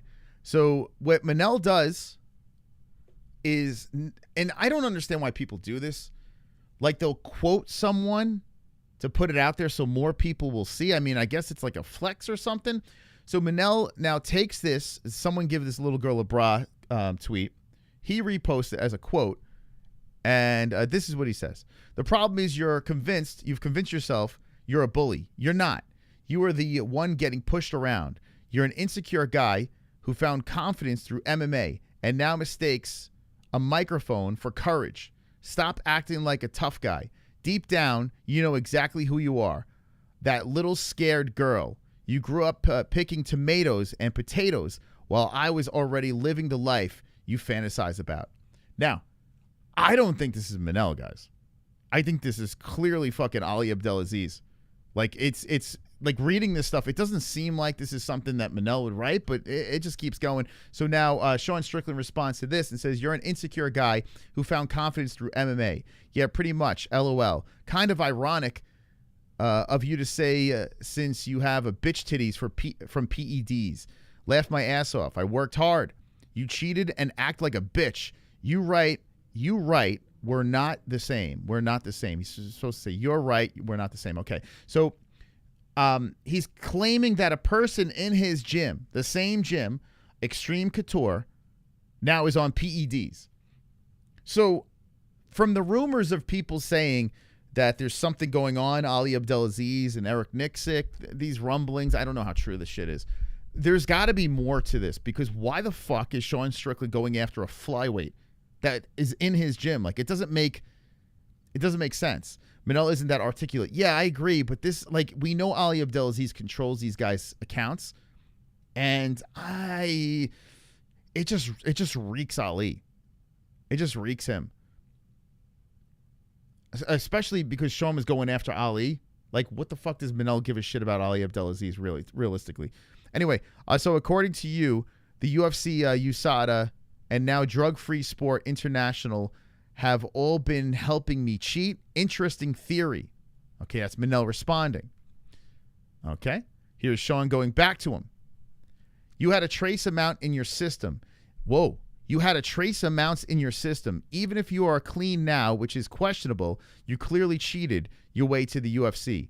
How many careers did you ruin before the UFC because you're a fucking cheater? There are the facts. Oof, cutting deep is Sean Strickland over there, saying that he had traces. I don't remember the story with Manel. Do you guys remember? A belly disease? Yeah, is that how you say it? What was the story with Kape? Did he have some? Let me see. Let me look it up.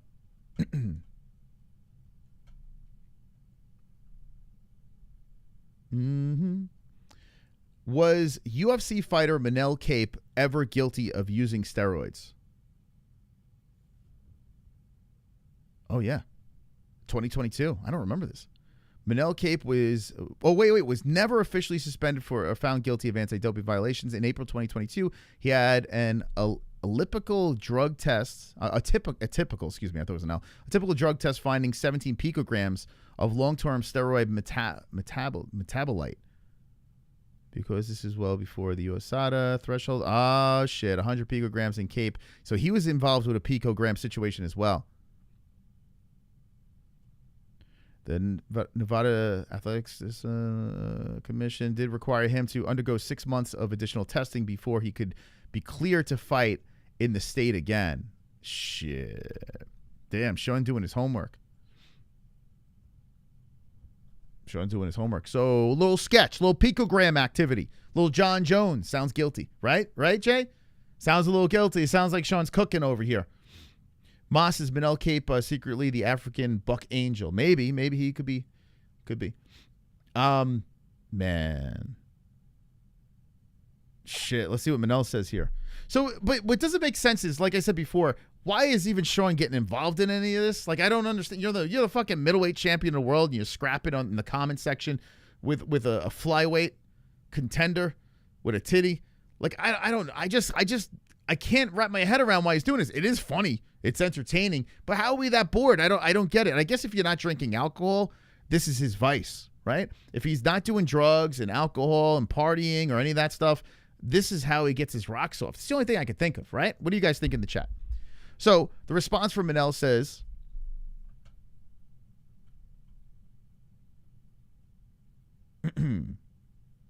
okay. The careers ruined were the talent and natural knockout power, something you'll never have. That's why you need to scream PEDs every time someone hits harder than you. I mean, Manel, man, you do have the picogram. Like, he's not lying about that. You could never knock out a YouTuber. Take all the PEDs in the world, you still have pillow fist, bitch. Now, he did knock out Anthony Hernandez recently. So then Sean Strickland responds, laugh my ass off, relax, bitch tits, have a good one. And then Manel responds, I'm always relaxed, daddy, daddy's little girl, have a good one. Oh, so now he's going after, and here we go. It's the same thing, and it kind of links with the Belal Muhammad thing, daddy's little girl. You know, I don't know, that dad-Sean relationship thingy. So there it ends there, and Strickland does not respond to that. Now, it is a little ridiculous. The conversation's kind of stupid. It wasn't on my bingo card to be scrolling through X and seeing Sean Strickland and Manel Kape going back and forth. But it does seem like anytime someone does something under the big lights, Sean Strickland's like, well, how can I knock this guy down a bit? He did it with Gaethje on the lead up to the White House card. He saw he was in the main event. Sean, maybe a little jealousy, went in there, started taking shots at Gaethje. Gaethje wound up winning. He still took some shots afterwards. Then Manel Kape gets this win in the Apex, Haraguchi, quick stoppage, whatever. Manel gets that win over there, and Sean Strickland goes after him. So I think after going through some of these tweets, and we can keep going down this rabbit hole of manic Sean Strickland, my theory and my diagnosis of Sean Strickland is he is just plain bored. Wonderful. That's it. This guy doesn't drink, doesn't do drugs. I mean, I feel like he could be doing all these other cool things. He could be traveling. He could be shooting guns. He likes to do that, right? Training, I don't know, going on vacations, like I said, traveling. I mean, there's so many things you can do. How bored is Strickland that someone's got to take his phone away from him because he's running around starting fights with people, and it kind of looks like he's trying to steal their thunder because they're in the spotlight at that time. J. Michael, thank you, man. Send Uncle Alert. Thank you so much. Thank you so much, J. Michael.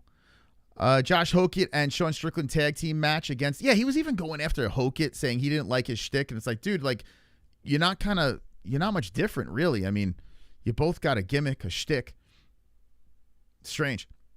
Let's see what else he responded to. So he's going, insanity, this guy's saying you're not tough is a mind bot. So this guy's saying insanity, you're not tough. There's always a little truth to that. The difference is who I am and who I want to be is very different. I have a choice in who I am versus 4 years old. I don't know. Sometimes Sean doesn't put together all right, I don't know.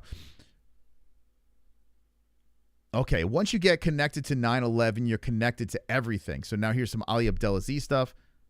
For guys who don't understand this tweet, press the grok button. Oh, boy. So, yeah, it looks like he's going with the Ali Abdelaziz thing here. Man, he's so active, man. Like, you go through his X account. Yeah, he's constantly, and he goes on there, and a lot of political stuff. Yeah, Sean's a madman. I can only imagine the conversations.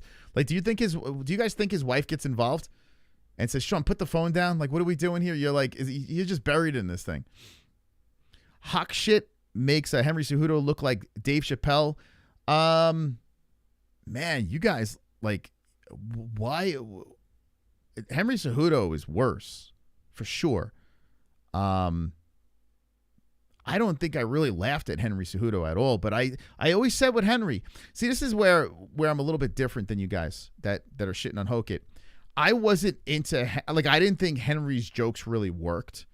Every once in a blue moon, I'm like, okay, that was really stupid, but I laughed.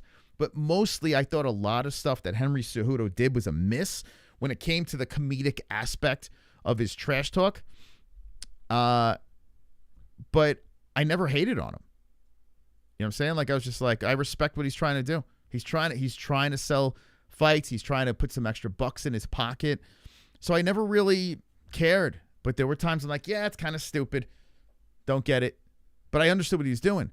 It's weird that people that aren't laughing at Hoke's jokes, and you don't have to laugh at it, but to not understand what he's doing is fucking, it's almost asinine level. You know? Psycho, how you doing? How you doing today? I want to apologize about last night when I lost my cool on the other channel and was throwing out all the profanity that was immature of me. My bad. No, it's all good, man. That's on the second channel. I don't give a shit what goes on over there. But as you could see from today's stream, you could look in the chat. You know, people rage and quit, and you know, it's just it's a common thing. People rage out. You agree with me? Yeah, like, Henry wasn't funny to me at all. Like, I was just like, okay, but I kind of got what he was doing. I understood it. That's why it's just so weird, man. It's like, oh, Hockett's not funny. He's a fucking asshole. It's like, all right. Okay. All right, he's not funny, so he's an asshole? Okay, got it. He's a shit fighter. He's not funny. You walk around one of the... Okay, so let's move on from this. That's pretty much all I have to say on the Strickland thing. If you guys have anything you want to add to that, I want to move on and see some more news here. But yeah, let me know what you think about Sean and his antics online. Maybe he is manic. He could be. I don't like his character, but when he said Michelle is a man, I became a fan. See, it's so funny, right? Like, that made you a fan, but then that turned other people off. I think that's the point, right? Like, I don't think he's trying to win everyone over. I think he's just trying to be the bad guy. And with some really stupid jokes. Henry is literally the king of cringe. And at least his jokes were original. Also, he didn't glaze Trump. See, this is where you're completely wrong. What Josh Hoke is doing right now is massively original. Like, he's got 3 multiple personalities. He's got different routines for different situations. He's got this setup for this fighter, that setup for that character, this setup if he wins, this setup if he loses. Sometimes he's normal, sometimes he's a character. We've never seen anyone like that. At all. He's got a nursery rhyme guy. He's got a cholo guy. He's got an autistic character. Like, he's literally all over the place. And then every once in a while, he brings himself to it. He's literally a wild card. You just don't know what's going to come out of his mouth. So it's like, I do respect that. Maybe not all his jokes land, but these guys aren't comedians, man. These are fucking fighters just trying to sell fights. It's so weird. Like, I don't understand. Like, people rather watch press conferences of guys just sitting there putting us to sleep, just saying, yeah, it's going to be a good fight. I respect my opponent. Tune in on Saturday. It's like, man, like, I don't know. That shit's boring as fuck. It's boring as fuck. Some people just like horny, disrespectful stuff. Whoa, Blind Beauty. Some people just like horny, disrespectful stuff. Whoa, Blind Beauty, what's going on here? She's saying horny?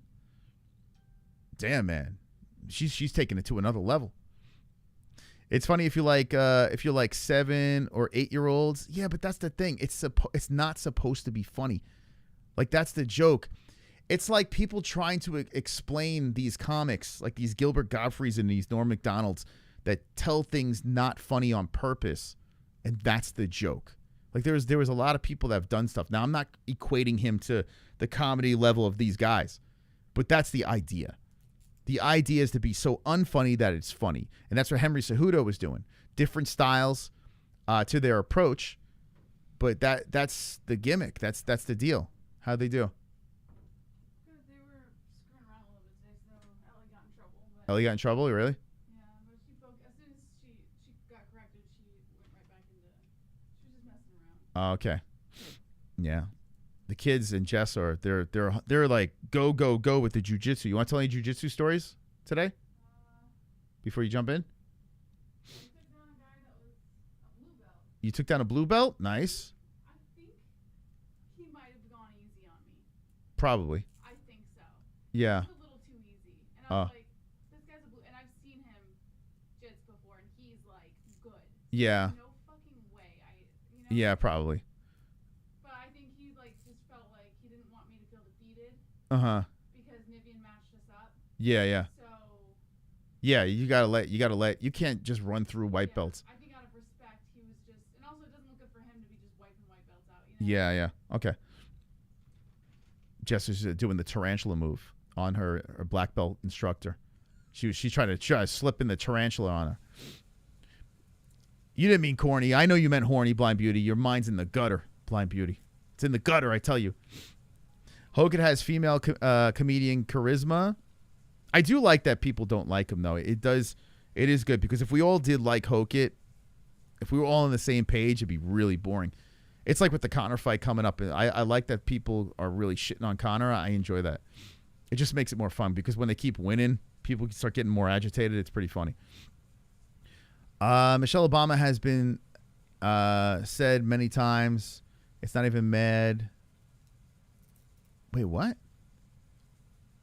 The Michelle Obama one was just shock value. It's not like, you know what I'm saying? Like, he just said that to throw everyone off.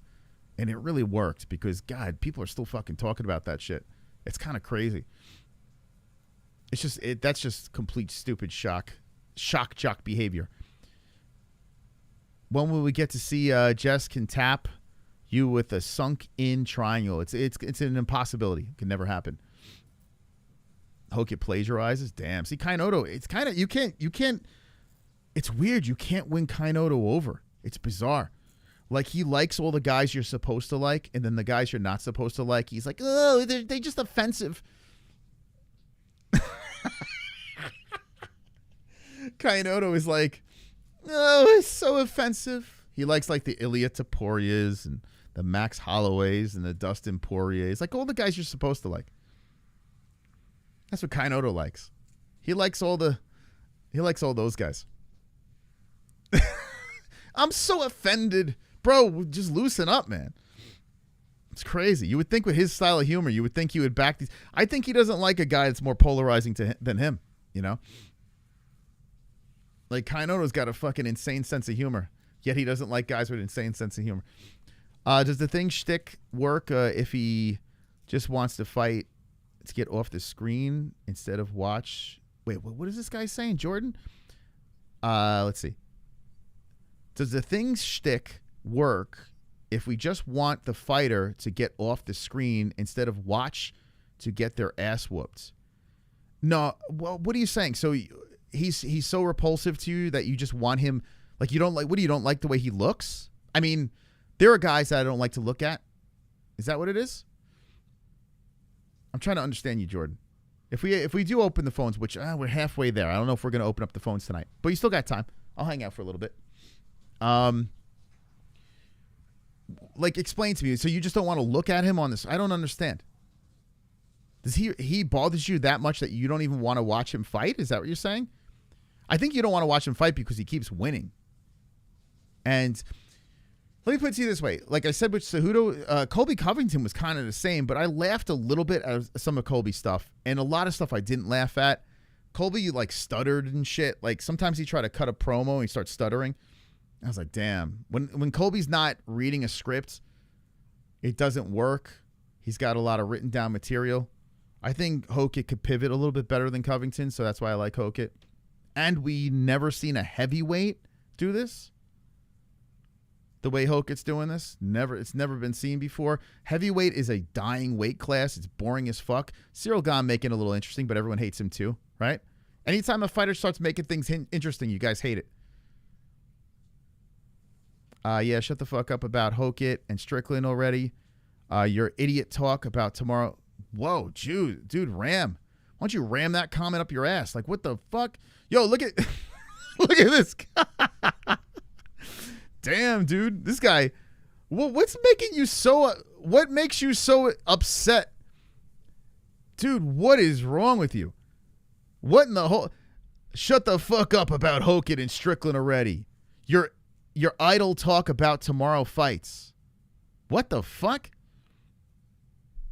There's no fights tomorrow. You want me to talk about what? You want me to break down ONE FC? That's tomorrow morning. I could break that down for you if you'd like. By the way, I'm going to do ONE FC in the morning. I'm going to do the UFC Saturday morning. Then I'm going to do PFL. I'm going to do PFL at night. There's nothing going on at night, but I think I'm going to run a PFL on Saturday night because the McKee's got to fight. So I'm going to run it on that. Now Ram's retracting his messages. Guys, I'm dude, why? You're giving me too much power to trigger you like that. Damn, bro. Ram, you okay, man? Did you take your meds today? I like Dominic Cruz in style of trash talk, crazy to believe. Dominic Cruz is kind of an asshole, but his fighting style was fun. He was fun, very unique, right? But he's kind of an asshole. I met him in person. He was kind of nice to me, but you could tell he's a dick. Dominic Cruz is a dick. He's a dick of a human. And you could tell he can't hold down a relationship and stuff. He kind of lives on his own, and he can't, women don't want to be around him. But he was a good fighter. I used to like watching him fight. Hoke is obviously a character. With Colby, it was harder to know if it was a character, and Colby had a lot of lines like bedroom cardio. Hoke isn't that level. Ma, stop the cap. The fuck, dude? What? What are you saying, dude? Hoke is like light years better than Covington. Covington is like reading off his scripts, and he was clearly a character because everyone I known that trained with Colby said he was nothing like that in real life. So Colby is clear a character. What the fuck is going on? UFC is a morning. Yeah, Saturday's early card. Baku with a homosexual content. A lot of homosexuality in the chat. Well, it's Gay Pride Month still. What's Moss crying about? I don't know. You're always crying, Pale. What's going on with you, man? What's up with Pale? Every time I look in the chat, he's crying about something. Yeah, what's going on, Pale? Is everything all right, Pale? I'm getting worried about Pale Monkey, man. Everything all right? He's very hostile in the chat. Every time he comes in, it's never like, hey, how's your day going? It's like, oh. Pale, is everything all right, man? I think because of the whole, I think he's upset about, like, Matt R. Like, has kind of come around to everybody. Just get along with Matt and everything will be fine. He's all right. Covington's a little dork. Like Durden? Oh, shit. Let's say you say it to his face. Dominic Cruz has literal CTE at this point. Was watching his most recent podcast. He's out there. Yeah, Dominic. Okay, so I don't know if it's quite CTE with Cruz. I just think Cruz is a fucking asshole, to be honest. I think he's off. Actually, you know what? Cruz might just be autistic. He checks the boxes of someone that might be on the spectrum. If you ever really listen to Dominic Cruz, he's super intelligent, right? He's very good when you're talking X's and O's of fighting, but he has no social etiquette at all, right? So, yeah, he might be on the spectrum. I forgot how good Cruz was at Trash Talk. He was funny, man. Like when he went at what's his name? No Love. That Trash Talk it didn't work out well for him, but that was pretty funny. I wanted Cruz to win that fight, man. Cruz is my goat at bantamweight for a minute. When he screamed out, "Brazil sucks. This place is a dump." You found out, and when found out after the fact, he was a character. Hoke doing 3 characters is obvious. No, so Colby Covington, it was like a switch flipped when he was fighting in Brazil. He was completely normal. He was friends with George. Like, he was a stand-up guy. He was super nice in interviews. Kind of like Sean Strickland, too. Sean Strickland was the same way. He was super cool. When I had Chris Curtis on the first time, Sean Strickland was in the background as the normal guy. Like, he wasn't the polarizing, crazy Strickland that he is now. Like, a lot of these guys just turn into these characters to get that attention. Kobe was clear. It was a clear switch that he flipped and turned into chaos. And he did it on purpose, and it was a smart move. Not all his jokes hit, but it's all right. You always get some excuse. It's getting old. Let's be honest. I was going to start the stream on time, but I don't give a fuck about y'all. Dude, what's Pale? You all right, man? I told the story of why I couldn't start the stream. Like, it was like a legit serious situation, man. I almost lost all my shit. Pale, you okay? What's going on, Pale Monkey, man? I'm like genuinely worried about him. Pale, you okay, man? Like, are you trying like this heel arc against me? What the fuck? What's going on? I mean, I could go in. I'm not gonna go in. Like Kainoto says, you're an OG. I'm gonna give you a pet. You don't want this smoke, bro. You don't want this. You don't want to set me off, man. I like Pale Monkey. Pale, if you want the smoke, you just give me the word. I'll send you packing like J-Beers. I'll send you off to the races. Damn, man, what the fuck? You don't want that smoke. Trust me, that's Jesse. Okay. Let's see. What do we miss over here? Ask Kainoto. Uh-oh. Sean's back on. He's back on X. Sig365 is hands down the best carry gun. That is a pretty good gun. Look at this. So Sean he's returned. He's back on X. He can't get enough of it. He loves it. This is his platform. If you're a Strickland guy, this is literally 7 minutes ago. Paddy Pimblett calls out Armin Sarukian for refusing to rematch Gamrot.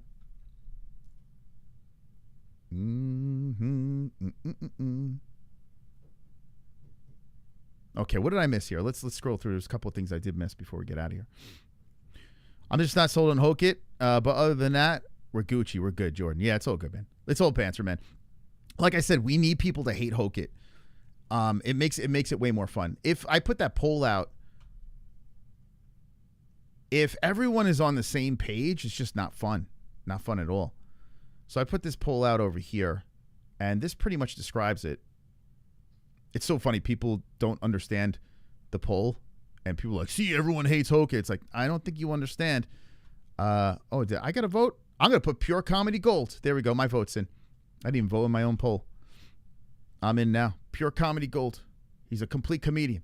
All right, so here's Josh Hoke over here. Josh Hoke is actually funny or just cringe, okay? This is a poll of how many people jumped on this thing. Does it say? All right, 2,500 votes. I think that's a pretty good number to figure out where we stand with Hoke.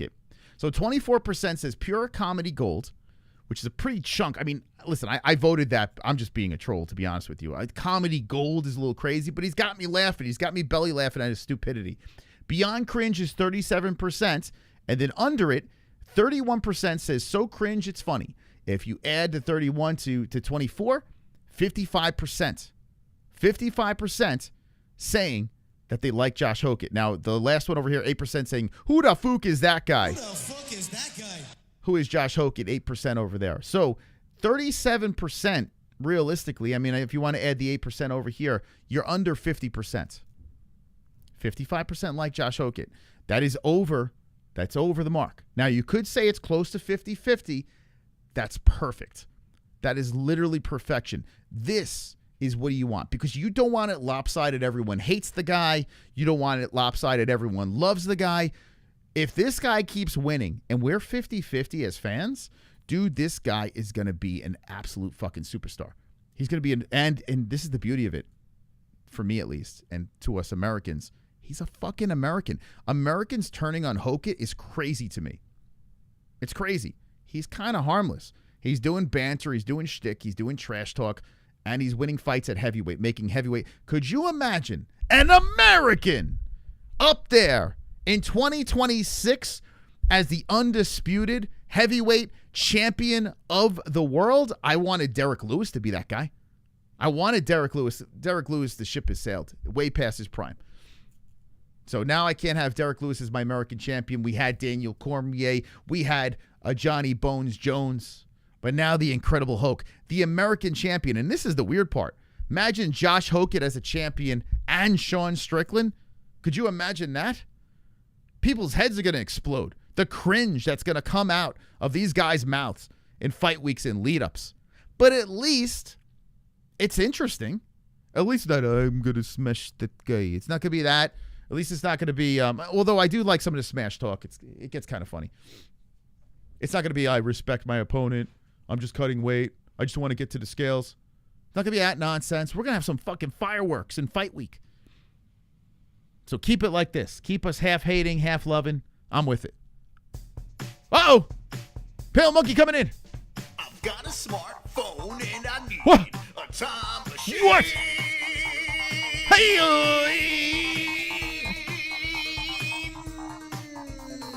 yeah. Pale Monkey. Hit me with the time machine.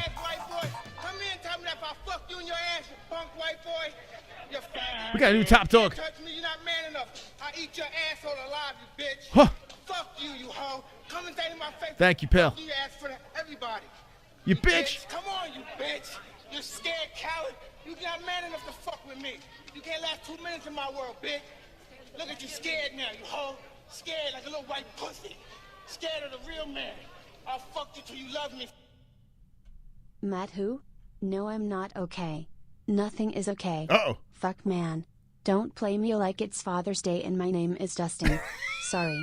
I just like to bitch and complain sometimes so I fit in. All right. Hey, thank you, Pale. Wait, is that really Pale Monkey? I don't know if that was really Pale Monkey. Someone trolling? Thank you, Pale Monkey. Pale Monkey coming in with the donation, the 1995. Now he is up in the lights as a brand spanking new top dog. Come on. Woo! Let's go. Let's go. Everyone hit the like button. Monkey's up in the lights. Ugh. All right, what's Kainoto complaining about? All right, we're good with Pale Monkey. Thank you so much, man. Let's see. I saw Kainoto was going off the rails. I like when Kainoto, it's fun. Here's why Hockett is cringe. Mike Obama is a man. Okay, and follow it up with an edgy line. So low-hanging. No, but that's the point. Kainoto, how are you not getting this?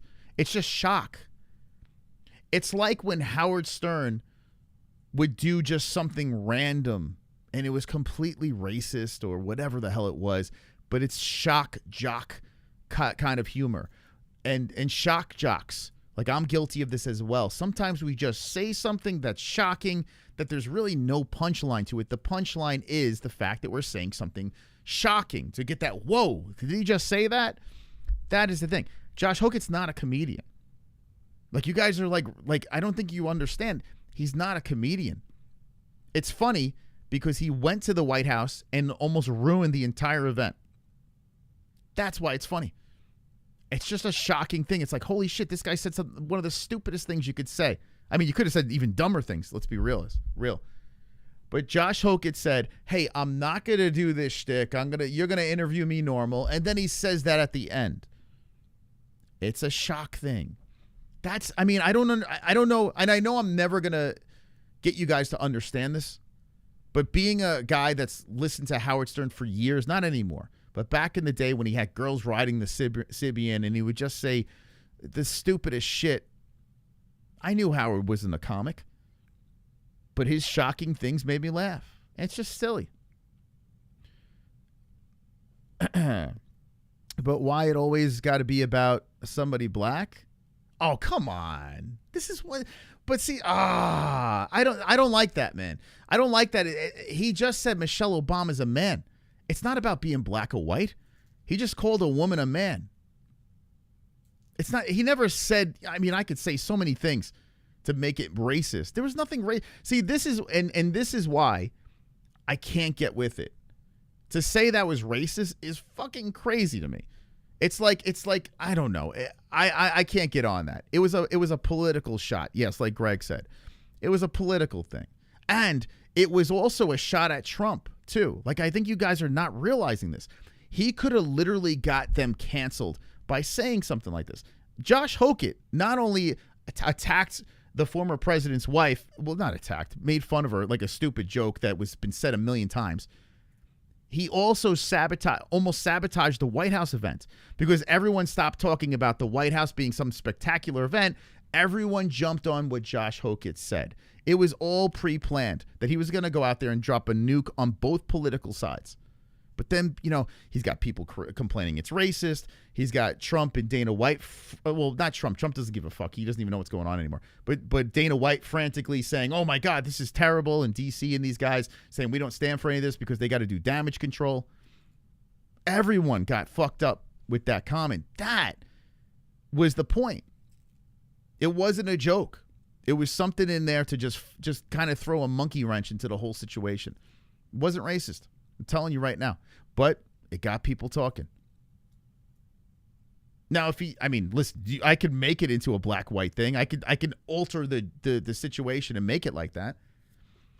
But, that wouldn't have worked. If Josh Hoke blatantly made it a racist thing, his whole shtick would have backfired. It would have completely backfired. You can't do that. That's not what he did. The first lady was a whole prostitute. Whoa, what? The first lady was she a prostitute? Wait, hold on a second. Is that true? Was Michelle Obama a prostitute? Can anyone confirm that?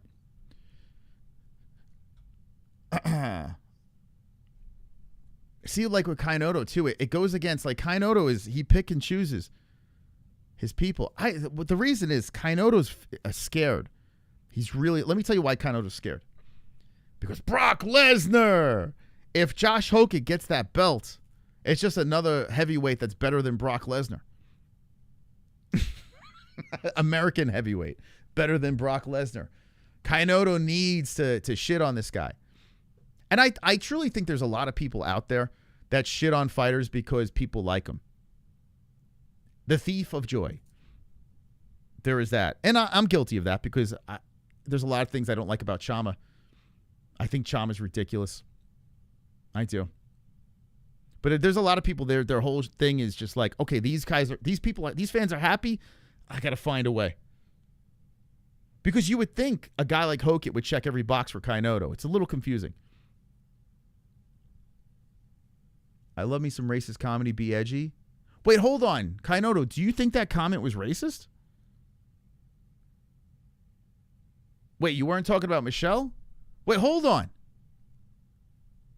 We were talking about Michelle Obama. Wait, you weren't talking about Michelle being a prostitute? That's crazy. I'm confused, man. Wonderful. You guys are confusing me. Hearns. When Hoke said tortas, he's talking Mexican lingo. Tortas are fat Latinas or fat ladies, lol. Tortas. When Hoke said tortas, he said talking about Mexican lingo. Tortas are fat. Yes, right? Yes, that's what it is. Well, Hearns, you like Hoke, right? Hearns is our Mexican resident of the chat. He loves Hoke. He's a Hoke fan. Thank you, Hearns. I'm just saying racist comedy is great. I find humor in a lot of inappropriate things. I do. I've laughed at racial shit. I've laughed at political stuff. I've laughed at anything you could think of that you're not supposed to laugh at. I've laughed. I've laughed at funerals and wakes. I've laughed at very inappropriate moments. I'm pretty consistent with that. So it's, people trying to be funny. Sometimes it lands, sometimes it doesn't. They say comedy is subjective. That's the word on the street. We're not all designed to like all the same shit, right? Melania was allegedly a high-end sex worker. Oh, I believe that. According to conspiracy Epstein theories. I would believe that. I don't think Melania was with Trump for his looks. Just a guess. Wouldn't be surprised. But you know what? Wait, so is that what Blind Beauty, is that what you were alluding to? That's racist.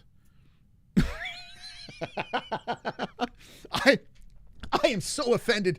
Wait, hold on a second. Was Blind Beauty talking about Melania? I find that incredibly racist.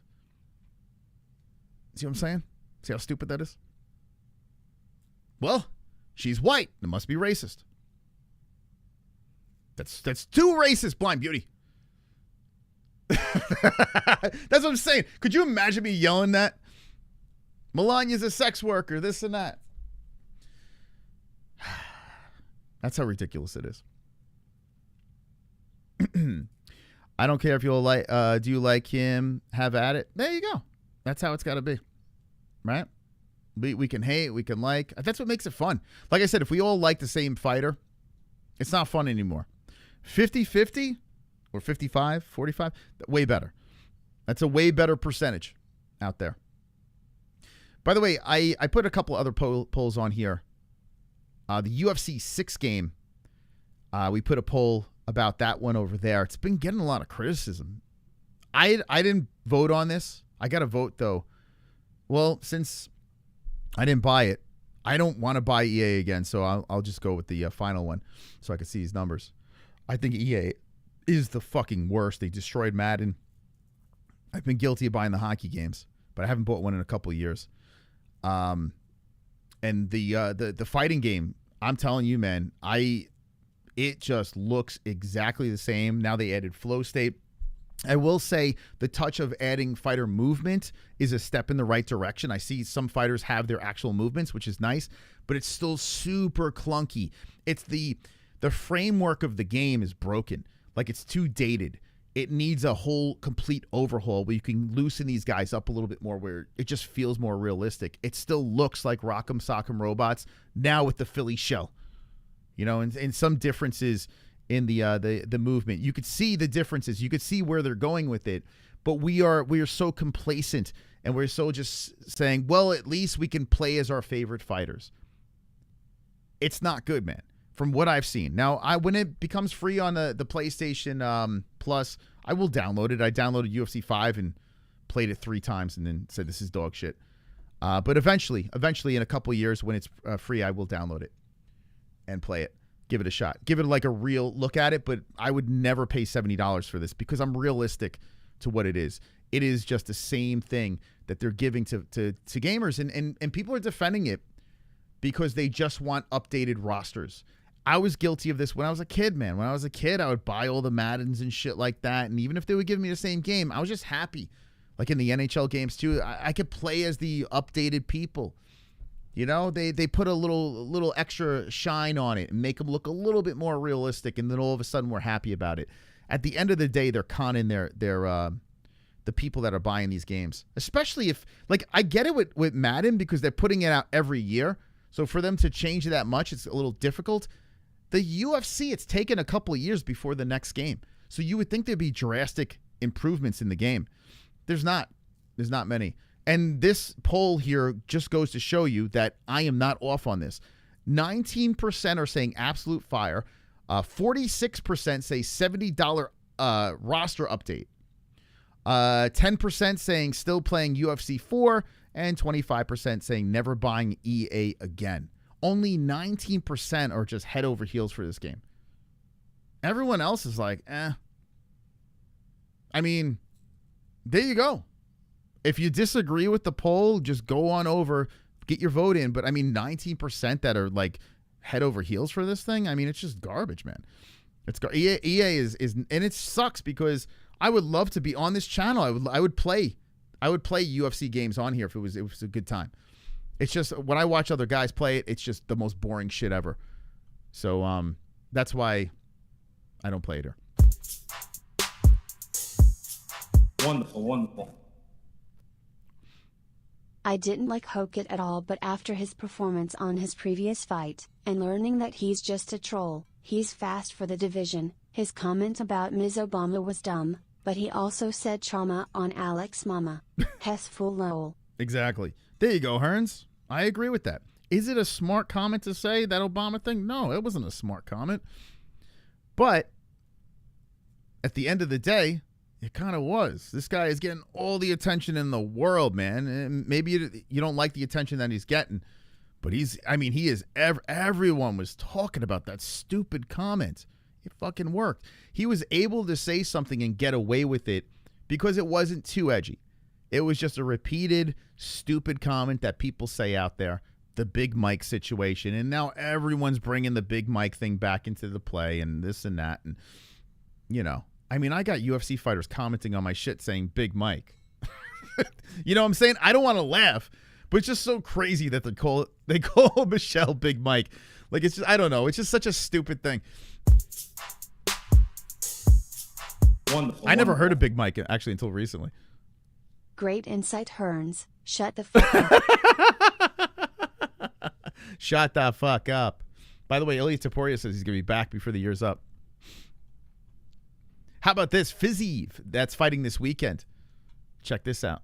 Shut the fuck up. Thank you guys for the donations. Appreciate it very, very much. If we can get those 5 supers. Wait, how much time we have left? 25 minutes. Those 5 supers, I'll keep it going.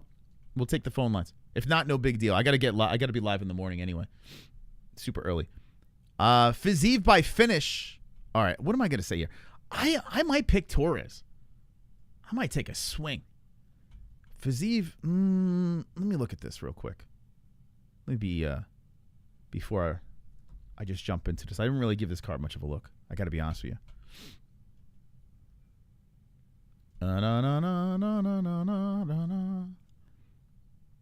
Okay. Got to get your picks in MMA-Holes.tv. Goat milk. All right, I'm going to pull up Fiziev and Torres real quick. This is MMA-Holes.tv. I got the emojis in the chat. There you go. Yeah, let me know who you got. Okay, so Fiziev's been on a rough go, right? He's Gaethje's kid. He lost to Bahamondes. Got just obliterated by Rufy. Got finished by Gamrot. Damn, Fiziev. I thought Fiziev was going to move to 145. Is that what is there, like, are we going to, like, why not move down? Maybe you just can't do it. I don't know. And then you got Manuel Torres, who knocked out Dober in the first round, Grant Dawson in the first round. Bahamondes is their daddy. I forgot about that. Look at that. Bahamondes decision. Bahamondes did knock him out. MMA math? Maybe. Ignacio, both of these guys' dads. And let's be honest, Ignacio's not very good either. Right? This guy got exposed as well. I mean, excuse me. Hold on a second. Let me back that up.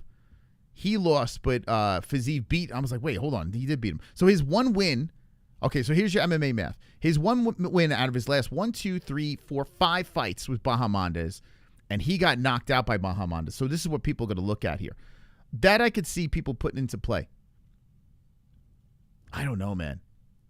Ooh, this is a good fight. The more I'm looking at this, who the fuck's going to win this fight? Fiziev this is the type of fight, and Fiziev's kind of going to have a home field advantage too. Fiziev might get the job done. The only thing is, Torres, this dude's kill or be killed. I think I got to take that Bahamondes fight and put it aside for a sec. Because Fiziev's a lot smaller. Bahamondes is a little bit bigger. Maybe he just got clipped. This is Riyadh season, Noche. Oh, man. That's right. Now I remember that fight at 306. Okay. Man, I think I might still have to go Fiziev. I think Fiziev might point him. When was the last time this guy hasn't gone the distance and since 2018. This guy is kill or be killed. Fucking hell. I don't know which way I'm going to go with this, to be honest with you. I got to really think about this. Like, my gut says Fiziev, but because, like, I feel like he should bounce back. I feel like he'll have, like, a little home field advantage here. But I don't know. Torres is a killer. I'm on the fence. Wonderful.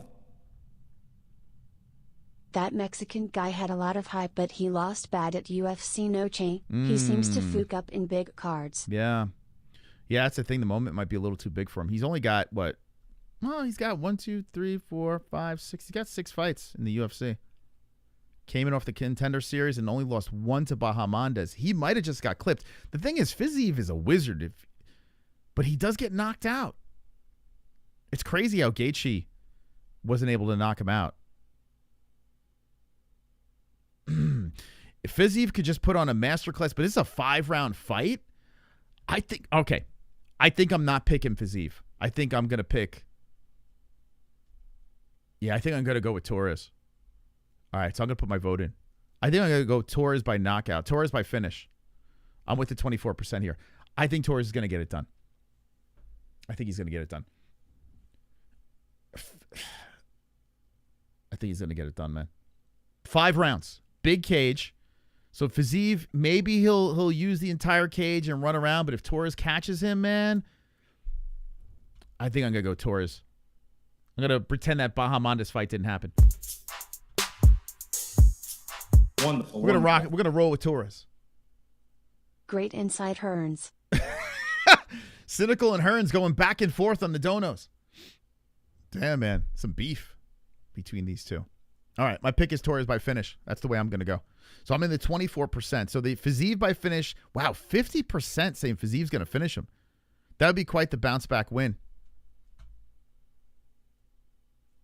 5'10", 5'8". Torres got a little extra reach. Torres is a little younger, 31 to 33. He's got the reach, a little taller.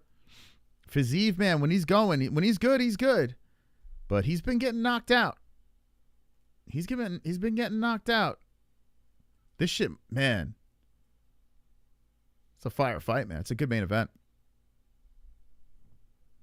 Who you guys picking? Let me know in the chat right now. Torres, Fiziev. Let me know. I'm assuming Torres is the faster fighter. I don't know, man. I think Fiziev would have the speed. I would think Fiziev, but if you're going torque, I would go Torres. Torres got that torque. It's all love. All right, I think I might wind this thing down, guys. It seems like we're a little slow tonight. I'm picking Torres. You think, Vince? Who's the favorite in this one? Hold on, let me look this up real quick. Let me get this off the screen. So the sponsor that we're looking at, that's a little weird. Hopefully we can get this thing locked up. Oh, I hope we can get them, man. That would be a doozy for us. Is Ilya still gonna party before? That's a good question. You think Ilya's gonna still I don't think so. I think that's that'd be crazy if he still parties. All right, let me log into the bookie real quick. Let me see what's going on here. Chandler versus Fiziev would be a banger fight. Nah, but I mean, I guess I see what you're saying. I would go with Fiziev in that one. Chandler's done, man. I don't see as many guys, but I can see what you're saying.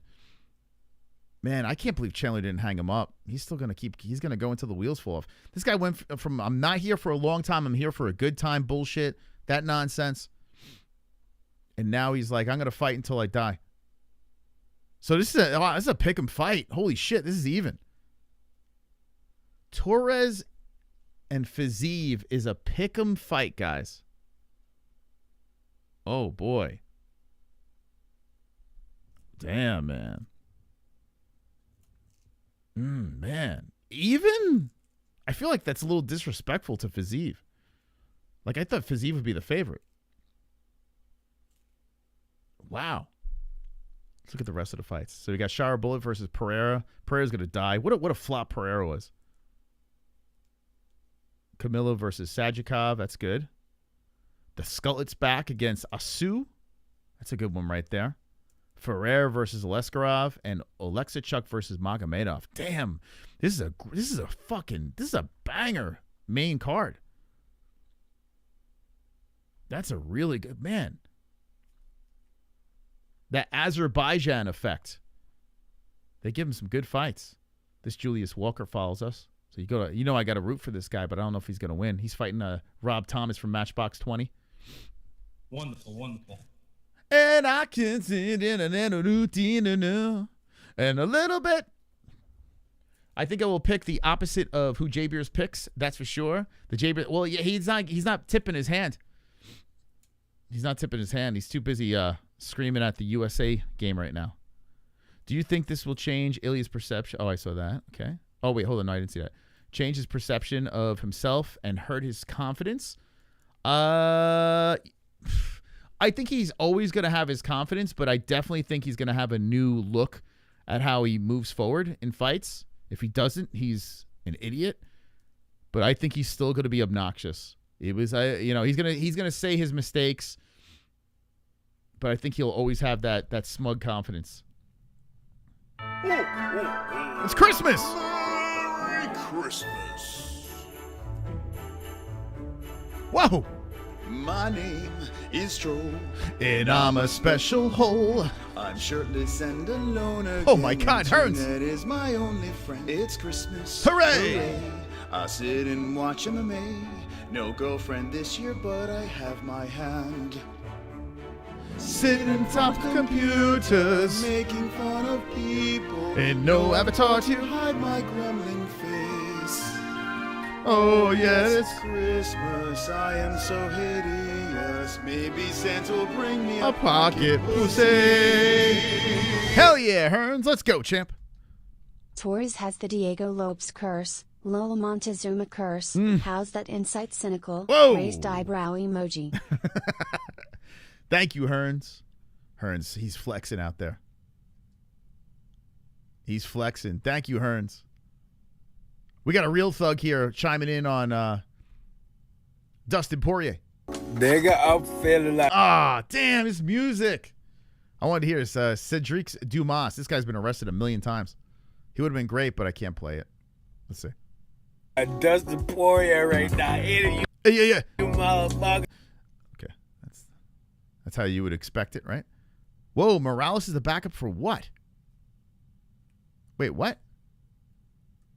Islam and Gary, he's going to back it up? Is that true? Oh, so that's why they didn't sign.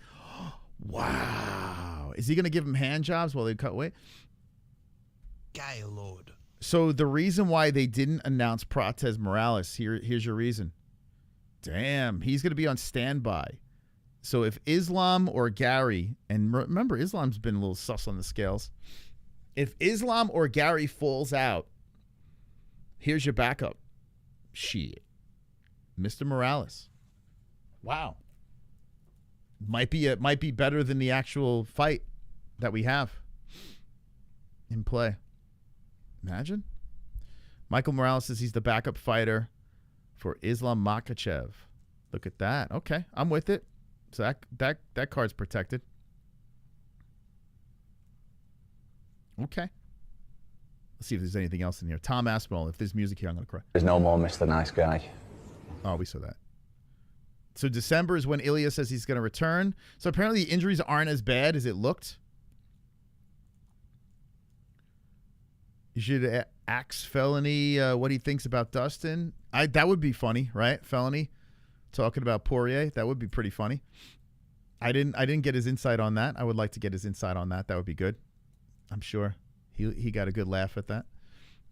You guys gonna buy the Conor McGregor belt that they've put on the store? They've well, they went old school belts. I'm not gonna lie, it's kind of fire, but I don't know what the hell you would do with this thing. It's kind of fire, that belt. That's the old school belt right there. And they put the Irish flag on it. It's only $600. That's it. It's only $600.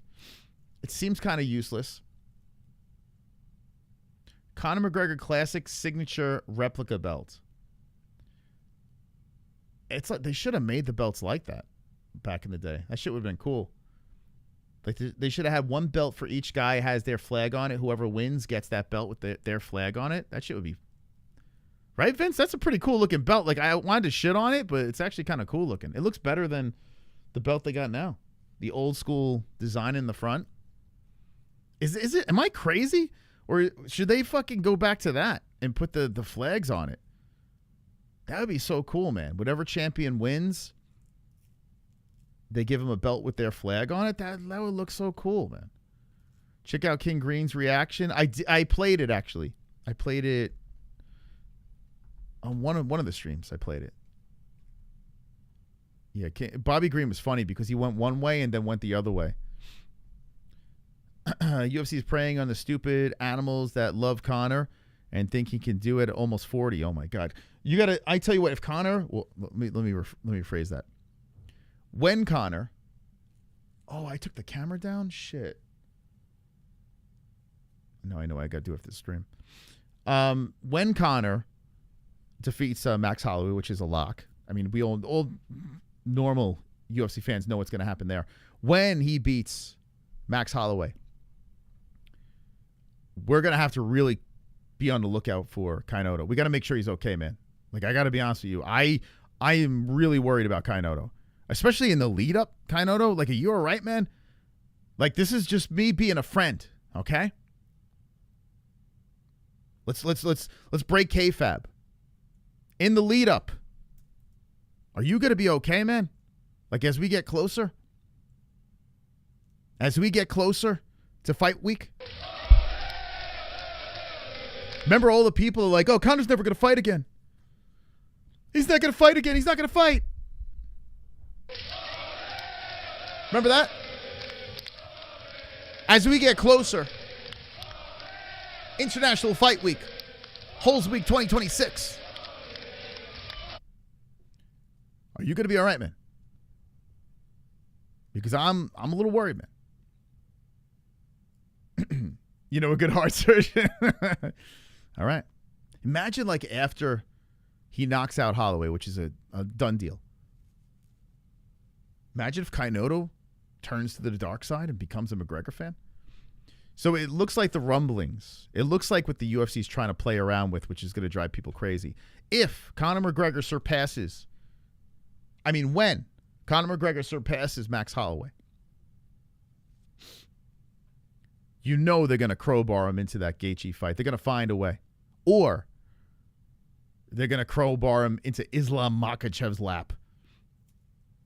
They're going to do it. His last fight on his contract, they're going to push him in a direction for a belt. You know it's going to happen. If they're making this fake-ass belt over here, this is a sign, friends. If you're a Conor McGregor hater, this is a sign for bad things in the future, guys. Because the script is Conor McGregor fights for one of those undisputed belts again. And there's a chance. Oh, there's a chance. There's a path that Conor McGregor could become a triple division champion, something Alex Pereira couldn't do. Could you imagine? He sleeps Islam Makhachev. Praise the Lord. Could you imagine? Becomes a triple division champion of the world after he defeats Max Holloway. Oh, my God. That'd be crazy. That'd be fucking nuts. Could you fucking imagine that? Here's George Masvidal's hairline.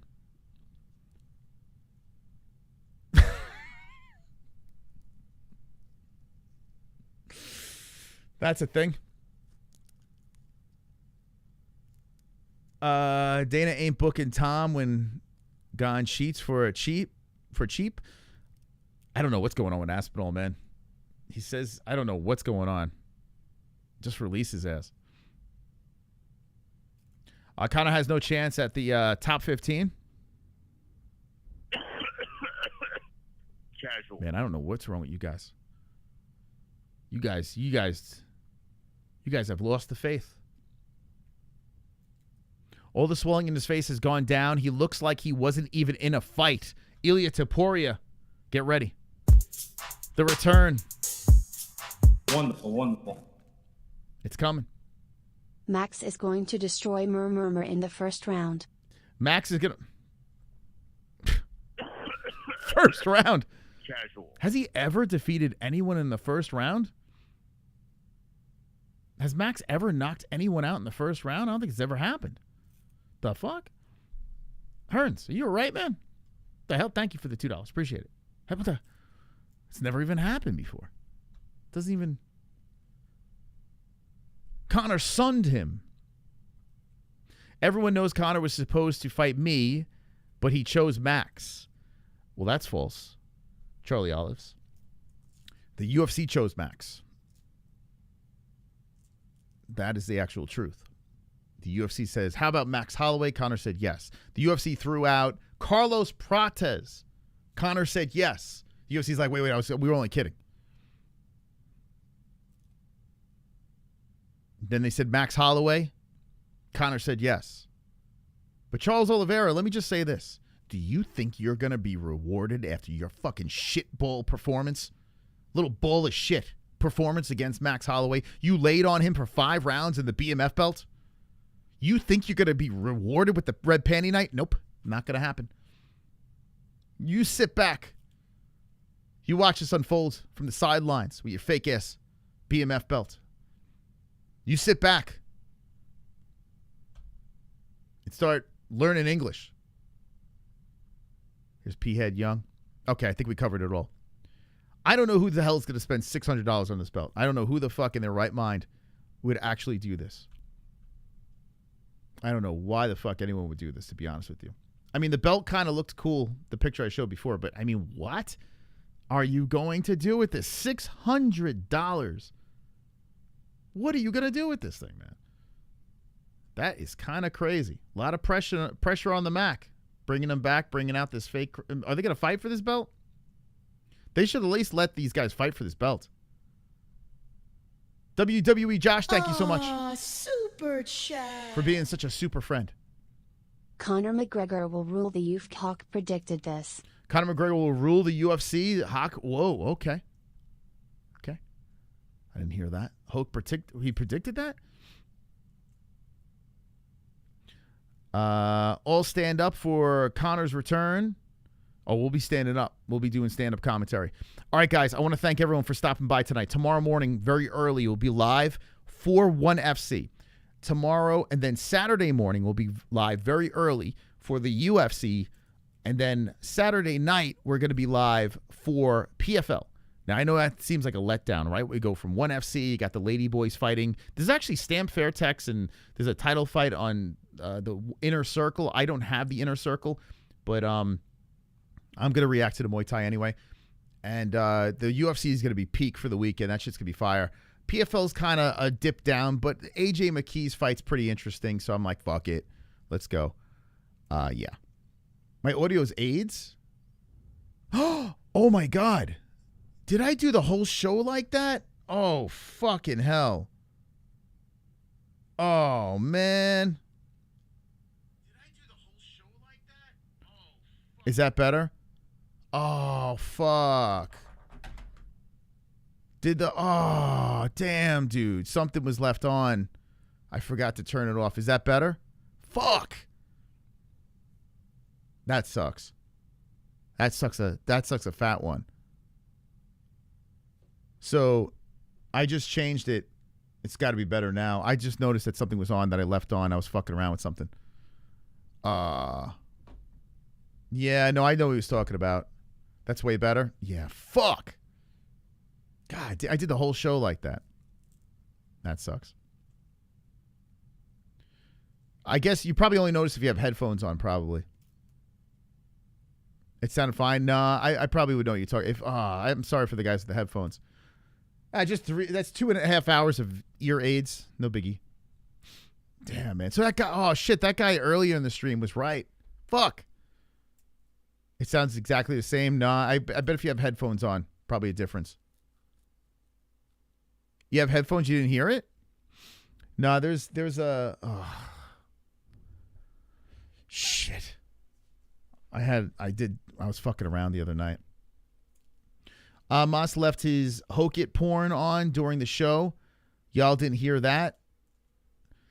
See, that's what I'm saying. Like, you don't think Josh Hoke It's funny, but you think that's funny. I got to get out of here. I'm going to vomit. All right, guys, thank you for stopping by. Appreciate it. We'll see you in the morning early for 1FC. Don't be an a-hole. Be an MMA-hole. What am I going to play? Hold on. What we gonna play? What we gonna play? I want to play something different. Something fresh. Let's see. I don't know. I'll just play something like. All right. Good night, guys. Goat milk is where you make the bakes. Goat milk is where you milk the nips. Only one will be the champ. Hoist that belt and make the ladies dance. MMA-Holes got to make it to the top of the leaderboard. Milky milk that big.